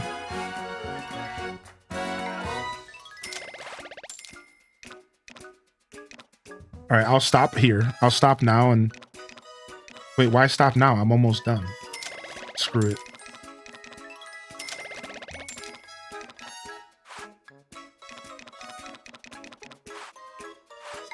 Absolutely.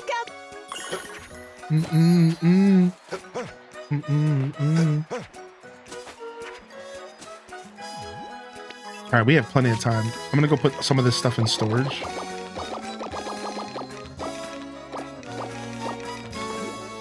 All right.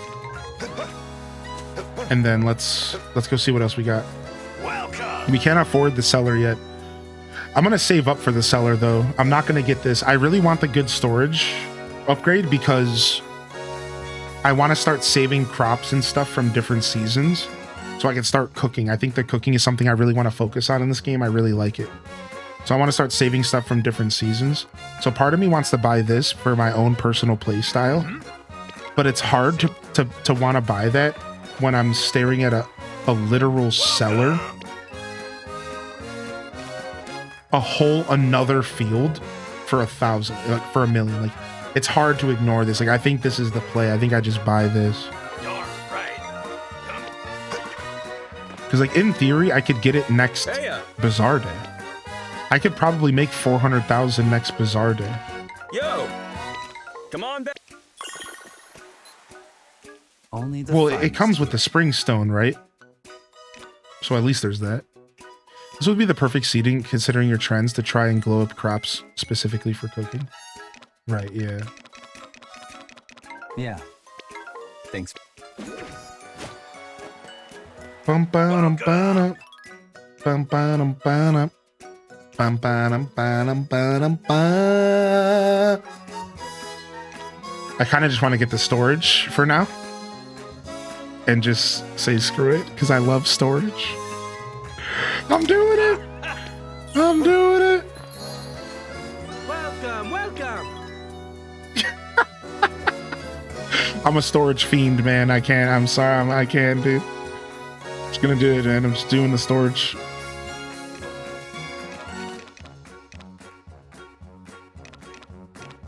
All right, I need rice seeds. I have 2 stacks of 10, I think, right now.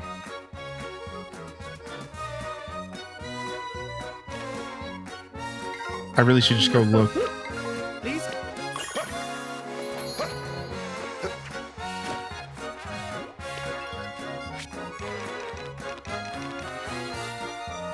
Yeah, I have 2 stacks of 9. Sick. Okay, so I just need to buy Welcome, 4 more welcome. stacks of 9. Dun, dun, dun, dun. Dun, dun, dun, dun. Oh no, it wouldn't be 45. It would be 36.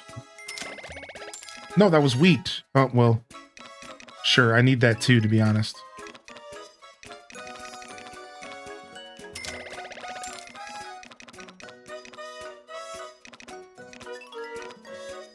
Yeah. Like I need wheat too. So like it's fine. How much wheat do I have in here? Just 9. Yeah. All right, we'll go ahead and we'll plant, we'll buy 9 more. I love this dude so much. Welcome, welcome.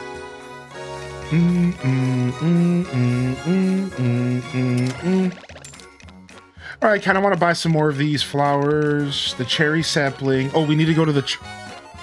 I'm going to get 10 more of these. Wait. I forgot. There's other stuff I want to buy. Dude, there's so many things to buy now.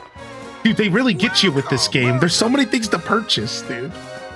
Ooh, asparagus seeds. Oh! cool. All right, we're buying 54 of them. We're going in. Garlic seeds. Cool. Do I have some garlic seeds? I think I do.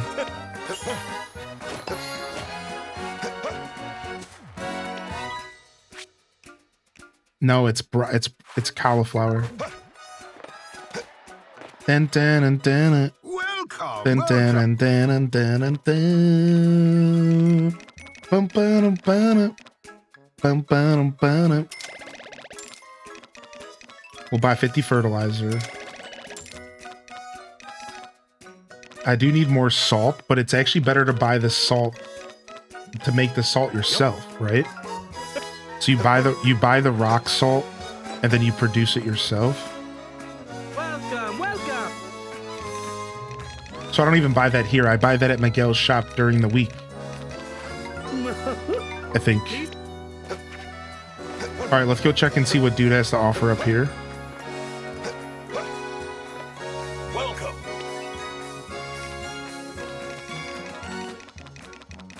Just the horseback foraging technique, which sounds amazing. Do you have the horseback foraging technique?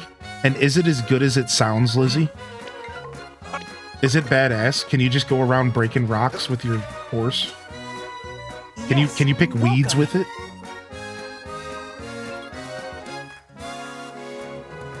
I do. It's not as fun as I thought it would be. Oh, there's a buffalo. Do I go for it? Yeah. Yeah, we do actually. Yeah, we do actually. We actually buy this. All right, we'll name this after Cool Stardew Man, dude. Thanks for your support today, buddy. We'll say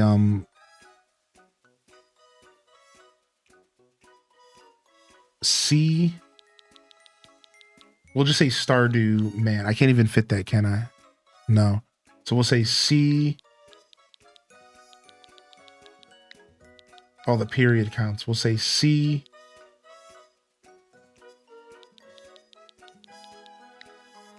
Cool Stardew Man. You could do the star symbol. Is that an option? I don't even know. That's so funny, dude. Good to see you, Lemons. And other keyboards. Oh, like the asterisk, maybe?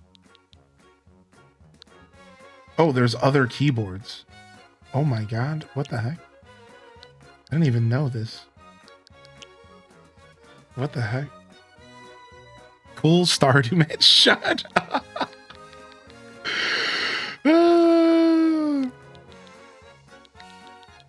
Stardoom.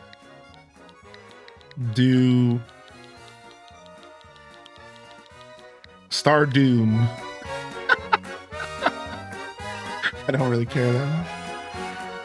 All right. What about pets? I wanted to get a new dog. Stardew drop. Oh, border collie. Oh, let's get the border collie. Let's go. We'll name the border collie after Lemons and Limes. Hey, what do you want to be named, Lemons and Limes? L and M? L and then an and symbol and then M? What do you want to be named since you're here?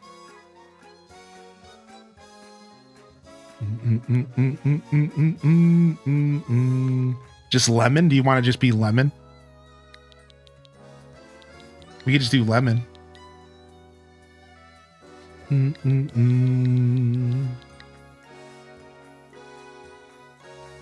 Lemon is good? Yeah, cool.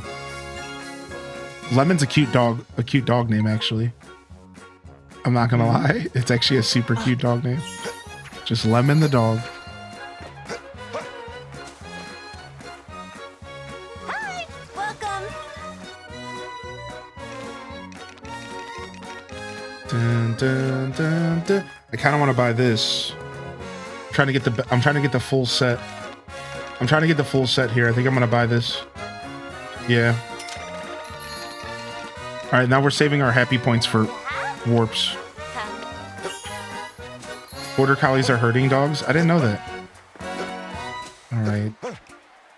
Let's go check the Wonderstone guy. Checking the Wonderstone guy. Checking the Wonderstone guy. Increase the quality of items produced. Processes up to 30 items at once. I think I can hold off on these. Because like 30 is a lot, but that would help with fertilizer. But it would be really nice to have this for like a hurricane. We're gonna hold off on these this week. My goal was to buy a Wonderstone every week. But I'm gonna hold off now. Welcome. This week we'll hold off, we'll buy it maybe next week. This is what I need. This is what I'm here for. I want these fruit seeds. I want this. Coffee. Avocado. Yes. Yes. The Wonderstone guy, is he special? Yeah, you just have to unlock him. Yeah, like he'll randomly ask you. It's all behind the Bazaar ranks. Once you hit a certain Bazaar rank, Felipe will have a special request.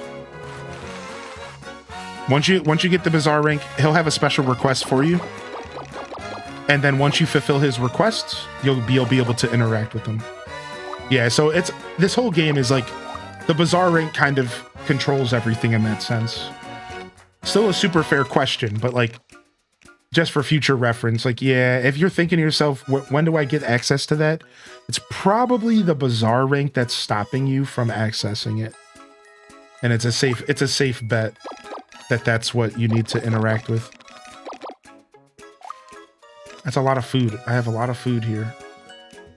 I guess I don't need to have it all on me, but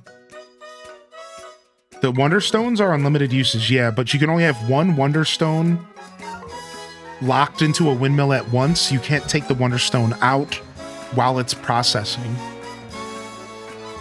Are you close to the 2 million rank up? No, I'm not. I'm 1.2 million into it. 1.3 million or so into it.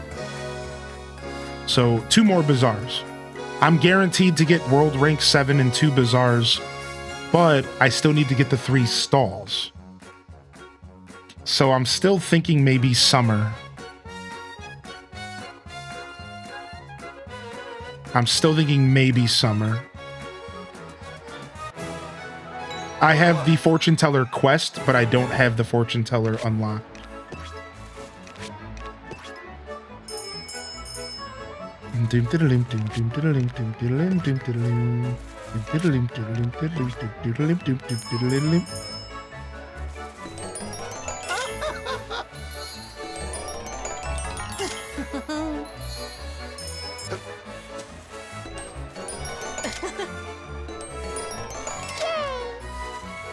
Today's special broccoli.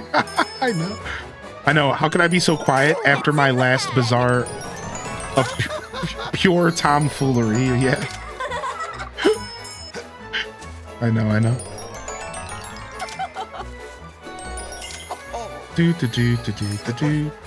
Frick, we're out of sticks. I repeat, we are out of sticks. This is no good.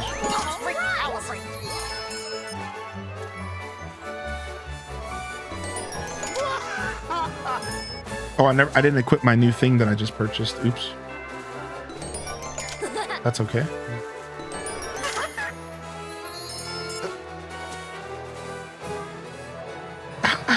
Exactly, Dazzle. I'm gonna be playing in my free time, screaming, "Come on, come on!" Keep swimming.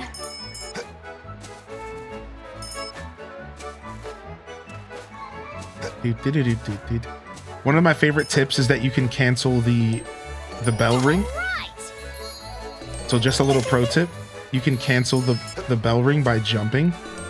And it's one of my favorite tips that somebody gave me in the chat. It's so nice just to be able to cancel this so that you don't have to sit there through the whole ringing process before you can do something else. Easy peony. Yes. It's so nice that I feel the need to talk about it every time I do the Bazaar, just because I think more new players that watch my stream need to know about it. Wonderful. Way cool. right, I don't think we're gonna get 5. Oh, we're close. We'll get 5. We'll get 5. We're close. All right, I'm gonna switch this out for this. Gotta keep Switch this out for this, and cheer time. All right, let's sell out. Let's make way. What's up, Nick82? Hey, man. Hanging out for your son has hockey at 2. Make some fun. Dun, dun, dun, dun, dun, dun, dun, dun, dun, dun, dun, dun, dun, dun, dun, dun, dun, dun, dun. Selling out my crops and selling all the stuff. Gonna sell all these omelets that I made like 3 days ago. They're still good, I promise though. And I'm gonna sell some royal honey. And I'm gonna sell some random jewelry I made. Oh, gonna sell some random sticks and seeds as well. Picked them out of my bag this morning so I could feel real well.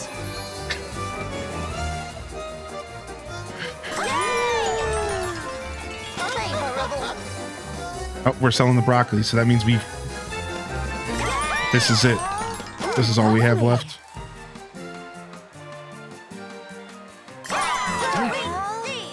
Nice, not bad. Nice little 100,000 day. Considering I didn't have anything to sell, it's fine. I just like, it was the season transition actually got me good. The transition between seasons actually kind of got me good, and I just wasn't quite prepared for this Bazaar day.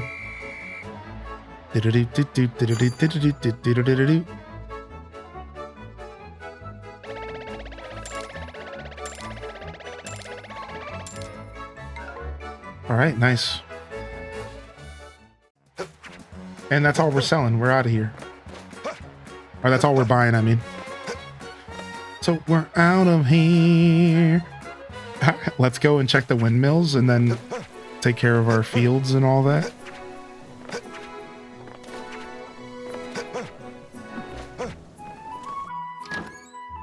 Nice. Not a bad Bazaar day, but definitely my weakest Bazaar day. No, it actually wasn't even close. It's funny that I'm calling it my weakest Bazaar day, but actually it rivaled one of my best just like 3 Bazaar days ago. Nice. It was like pushing one of my best that would have been like 3 Bazaars ago, maybe 4. So it goes to show you, like, the progression in this game is actually so good. And like now I'm calling 300,000 days weak because I've broken 500,000. All right, so see, this is it. So McBritches, you can remove the Wonderstones and you can use them in different windmills per your leisure. Yeah, it would have been nice to have been able to sell that herb mayo. I left it here and I regret it, but that's fine. We'll sell it next week. So yeah, so you have, and all the Wonderstones do different things, and the only stipulations are that you can't take them out while you're processing stuff. You can't rotate them around. So once you throw a Wonderstone into a windmill, you're locked in for that specific windmill, whatever you're doing, whatever you're planning on doing. So you have to kind of be careful about that. Like, that's actually one of the things the game, I think, that's like the trade-off. The trade-off is, okay, we need purple, we need yellow, and green. That's like the trade-off that this game is asking you to do is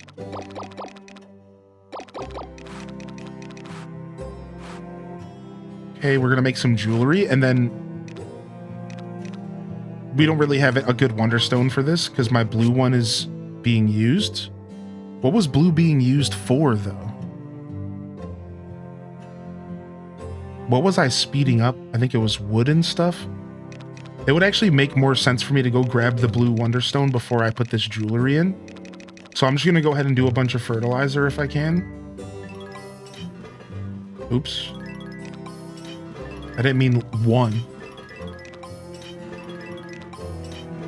And then tomorrow we'll come back with the blue ones, the blue stone. All right, let's go. Oh, we can blue skidoo. I don't think I have anything to do with the yellow besides for a little bit of. Let's just go to the yellow. Best so far was 440, shooting for 600k, but I don't think I'll have the decorations. Yeah, the only reason I think I even managed to hit 5 was it was after they canceled my Bazaar. Because for the story, they let you choose if you want to progress the story and cancel one of your weeks. And I canceled one of my weeks, and then when I came back, it was like I had so much stuff to sell. So that's the week you're about to have? You just skipped a week? Yeah. So it worked out in the end, but I can't help but wonder, like, would I have gotten 500,000 if I didn't save? And then it makes you wonder, maybe you don't always have power. Maybe you don't sell everything at every bazaar, but you do a couple light bazaars and you save a bunch of like really good stuff for one big blowout. Like that could be like a strategy, right? But I guess it doesn't really matter. If you really think about it, it doesn't really matter that much. You're just delaying your own money kind of vibe. It doesn't really matter. 860k for your biggest bazaar. Nice. Somebody in the chat said that their biggest was just around 900,000, I think. Just around 1 million. Big spring blowout. Yeah, exactly, Unipop. All right. Go ahead and use the rest of our energy here. We already took care of our animals, so we can just go to sleep. Now let's see what the heck we're doing with this blue windmill. What did I feel the need to speed up? Oh, it was jewelry. That makes sense. That's exactly what I'm trying to use the blue windmill for on my other one. Or the blue wonderstone. Oh, of course. All right, let me get this food out of here.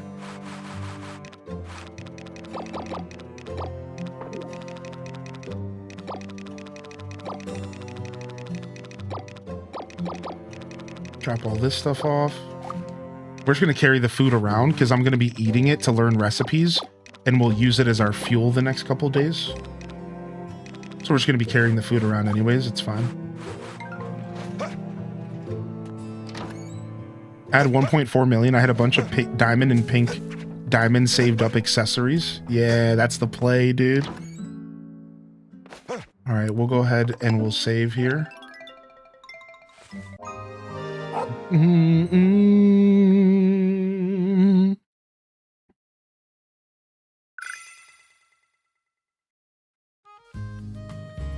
And here comes my storage. Yeah. Howdy. All right, let's see what he says about another upgrade. I'm sure there's another one. I know this game too well now.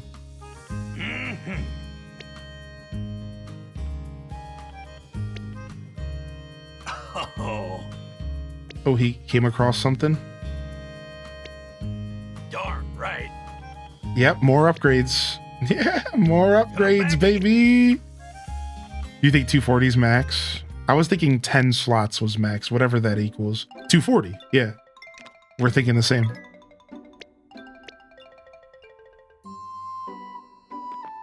What did he actually find? Oh, he found this random gemstone.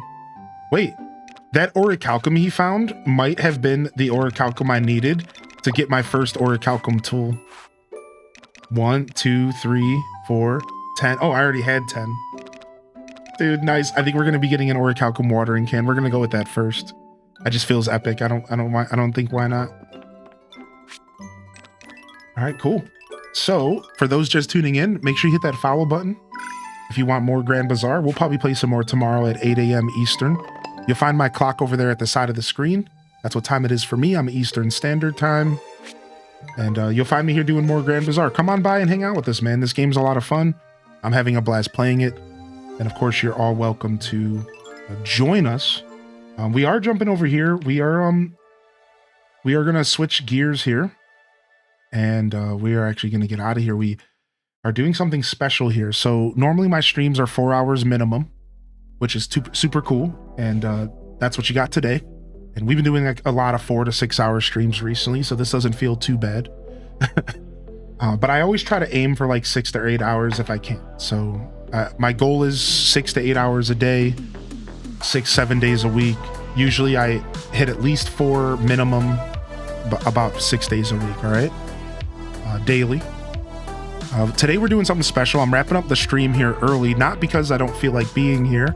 Sometimes that is the case, but it's because we're trying something new called a raid train. It's our first ever raid train here in our community. So if you don't know, I run 2 different stream teams here on Twitch, but really it's one creative collective called the Hyrule Gaming Group. All right, and that's something that I'm not only the owner of, but I'm a part of this team. And we've been streaming on Twitch for a super long time alongside each other. And we're finally doing our first ever raid train event. So let me go ahead and quickly explain what a raid train is, and then maybe what you can expect as viewers. I encourage you to stick around though. So what this is from today until the Tuesday at 8 a.m., we are going to be doing a massive raid train in which we raid different creators every 4 hours, giving you a chance to take a chance and maybe try out a new creator that you've never met before, giving you a chance to meet and greet some new people as viewers, as well as giving us as a team the opportunity to grow and connect and network and team build. So as a team, we're focused on getting to know each other better and to build a stronger connection within our team. And as an audience and as a community here at the Hylian Descent Show, we're asking that you take a chance on a new creator this week, all right? And that's all we can ask. You don't feel bad if you're just gonna step away right now. Don't worry, no hard feelings. But the only thing we really can ask is we can say, hey, why don't you take a chance this weekend on a creator that's new to you? You know, I think Twitch, we tend to fall into our ways. We tend to watch a lot of people that we already follow to avoid ads and all that stuff. But let's take a chance. Let's take a chance on some new creators this weekend. So I'm the actual head conductor on the first stream of this raid train event. It's happening right now. And I'm actually the caboose. And I'll be the one wrapping up the show at 4 a.m. on Tuesday as well. It's going to be a lot of fun. And we actually have a raid message here, Cozy, we're going to use. If you wouldn't mind making this a thing here, if you want to make this a thing with some emotes for us real quick, and then we'll use this. Will you host different streams, since we likely don't know who they all are if we check in later? Right, exactly. So the best way for you to keep up is going to be my social medias. We have a Blue Sky account that we're going to be posting every single streamer that goes live. We also have an Instagram account where we will be posting every single streamer that goes live. And we also have an X account. So first off, this is going to be the best way for you to keep up with these streamers, Fat Cat Plush and anybody else. And you're going to want to do that via one of those links I'll be posting every day for the next couple days. All right. Secondly, I will be hosting the current conductor on my Twitch channel, but hosting doesn't work the same way that it used to. So I don't use that term, but there is a thing called a shelf on Twitch now, and you can put specific streamers in your shelf and then they will play similar to the way hosting was when that streamer isn't live. So yes, technically you should be able to click on my channel to discover these creators as well. But the reason I'm not talking about hosting is because I don't want people to watch through my channel. I would prefer you to go and support these creators in their channels, at their chats, because it goes a long way. So yeah, sure, there will be a way to see who's live via my Twitch channel, but the last thing I want is a bunch of people to be watching through my stream, because that's kind of losing the point of this whole thing. What you're recommended to do is to jump along the train, jump on all aboard, and just try to stick with it. I understand not everyone lives on Twitch like I do, and that's where those social medias are going to be important. So between the socials, between my Twitch channel, and between the actual raiding that's happening, hopefully you'll be able to continue to discover these creators. So yeah, that's a really good question, and I'm happy that you asked. So yeah, there's the socials. I'll do my best to keep the host up on my channel. So as Fat Cat Plush said, if you wake up tomorrow and you say, dang it, I missed Hylian, who's streaming a part of the raid train today? You should be able to just come click on twitch.tv/HylianDescent, and you'll likely be able to find who it is. All right, so good question, good comment, Fat Cat Plush. I think we're all ready to get out of here. And I do have a quick animation that was just brought to my attention that was done here by somebody in the community. So I'm gonna just pull this up real quick because I think this is super cute.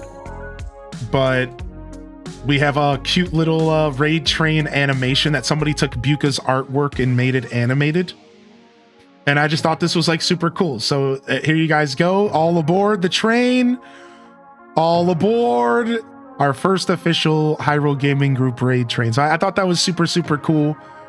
And y'all can check that out as well. I'll make sure I post that here somewhere on socials somewhere. All right. So yeah, that's pretty cool, right? So you'll find that in the Discord, Feisty. Okay, I'm gonna go ahead and get my actual outro music going, and we're gonna wrap up this show like we usually do. But I just wanted to get all that information out there. All right, so all aboard again. Feel free to keep spamming that raid message. I have one request here. I don't normally ask this. I do sometimes. But today is one of those days I'm gonna ask. Grab yourself some emotes or grab yourself a raid message. All right, and let's make it exciting and hype. These raid trains, that's the whole thing here. You know, we jumping into the chat. I encourage you to say hello to these creators. I encourage you to stick around and watch. I can't ask you to do anything. All right, so don't worry about that. If this is not your vibe, it's totally chill. That's my philosophy on Twitch. Low pressure engagement.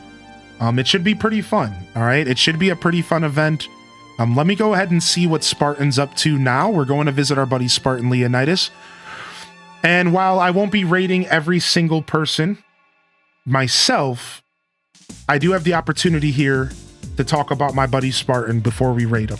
And I won't be able to do this for every streamer, obviously. Spartan Leonidas is one of the first original members of Hyrule Gaming Group, and they've been supporting me since 2019.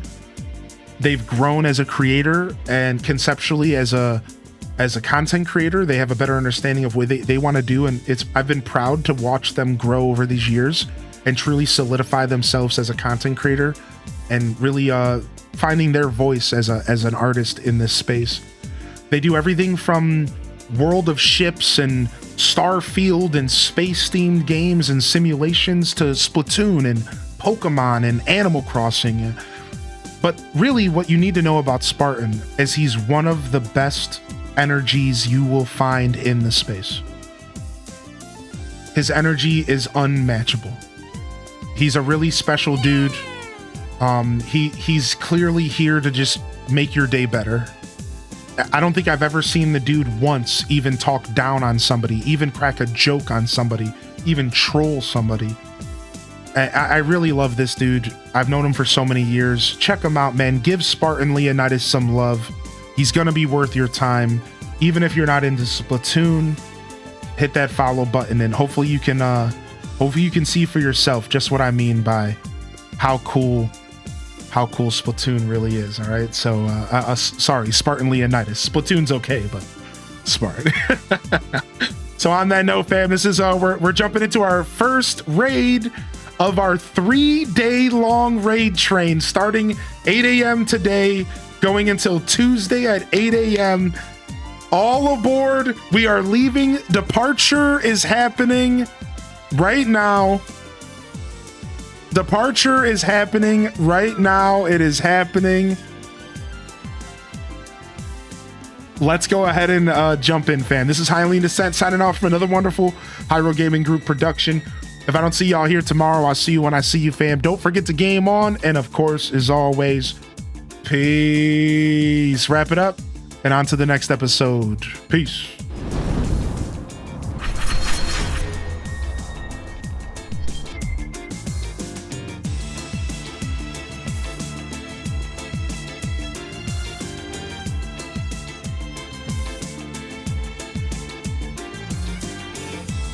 All right. Thank you again, everyone. Love y'all and appreciate y'all. Honored to be a part of your daily routines, and I'm certainly honored to have you as a part of mine. Thank you for being here. Chell Dog, Feisty, Lynn T, Aelith, Zana, Willowbean, Gira, Mama, Shapeshifter, King of Arcadia, Perpetrators, Leia, Gabcat, Lizzie, anybody else I missed out there, y'all. I love y'all and appreciate y'all. Again, honored to be a part of your daily routines, and I'm certainly honored to have you as a part of mine. It's mutual, man. I couldn't be here without y'all, so thank you so much. But until next time, this is Highly in Descent, signing off. Peace. And hit them cat jams, baby. Peace.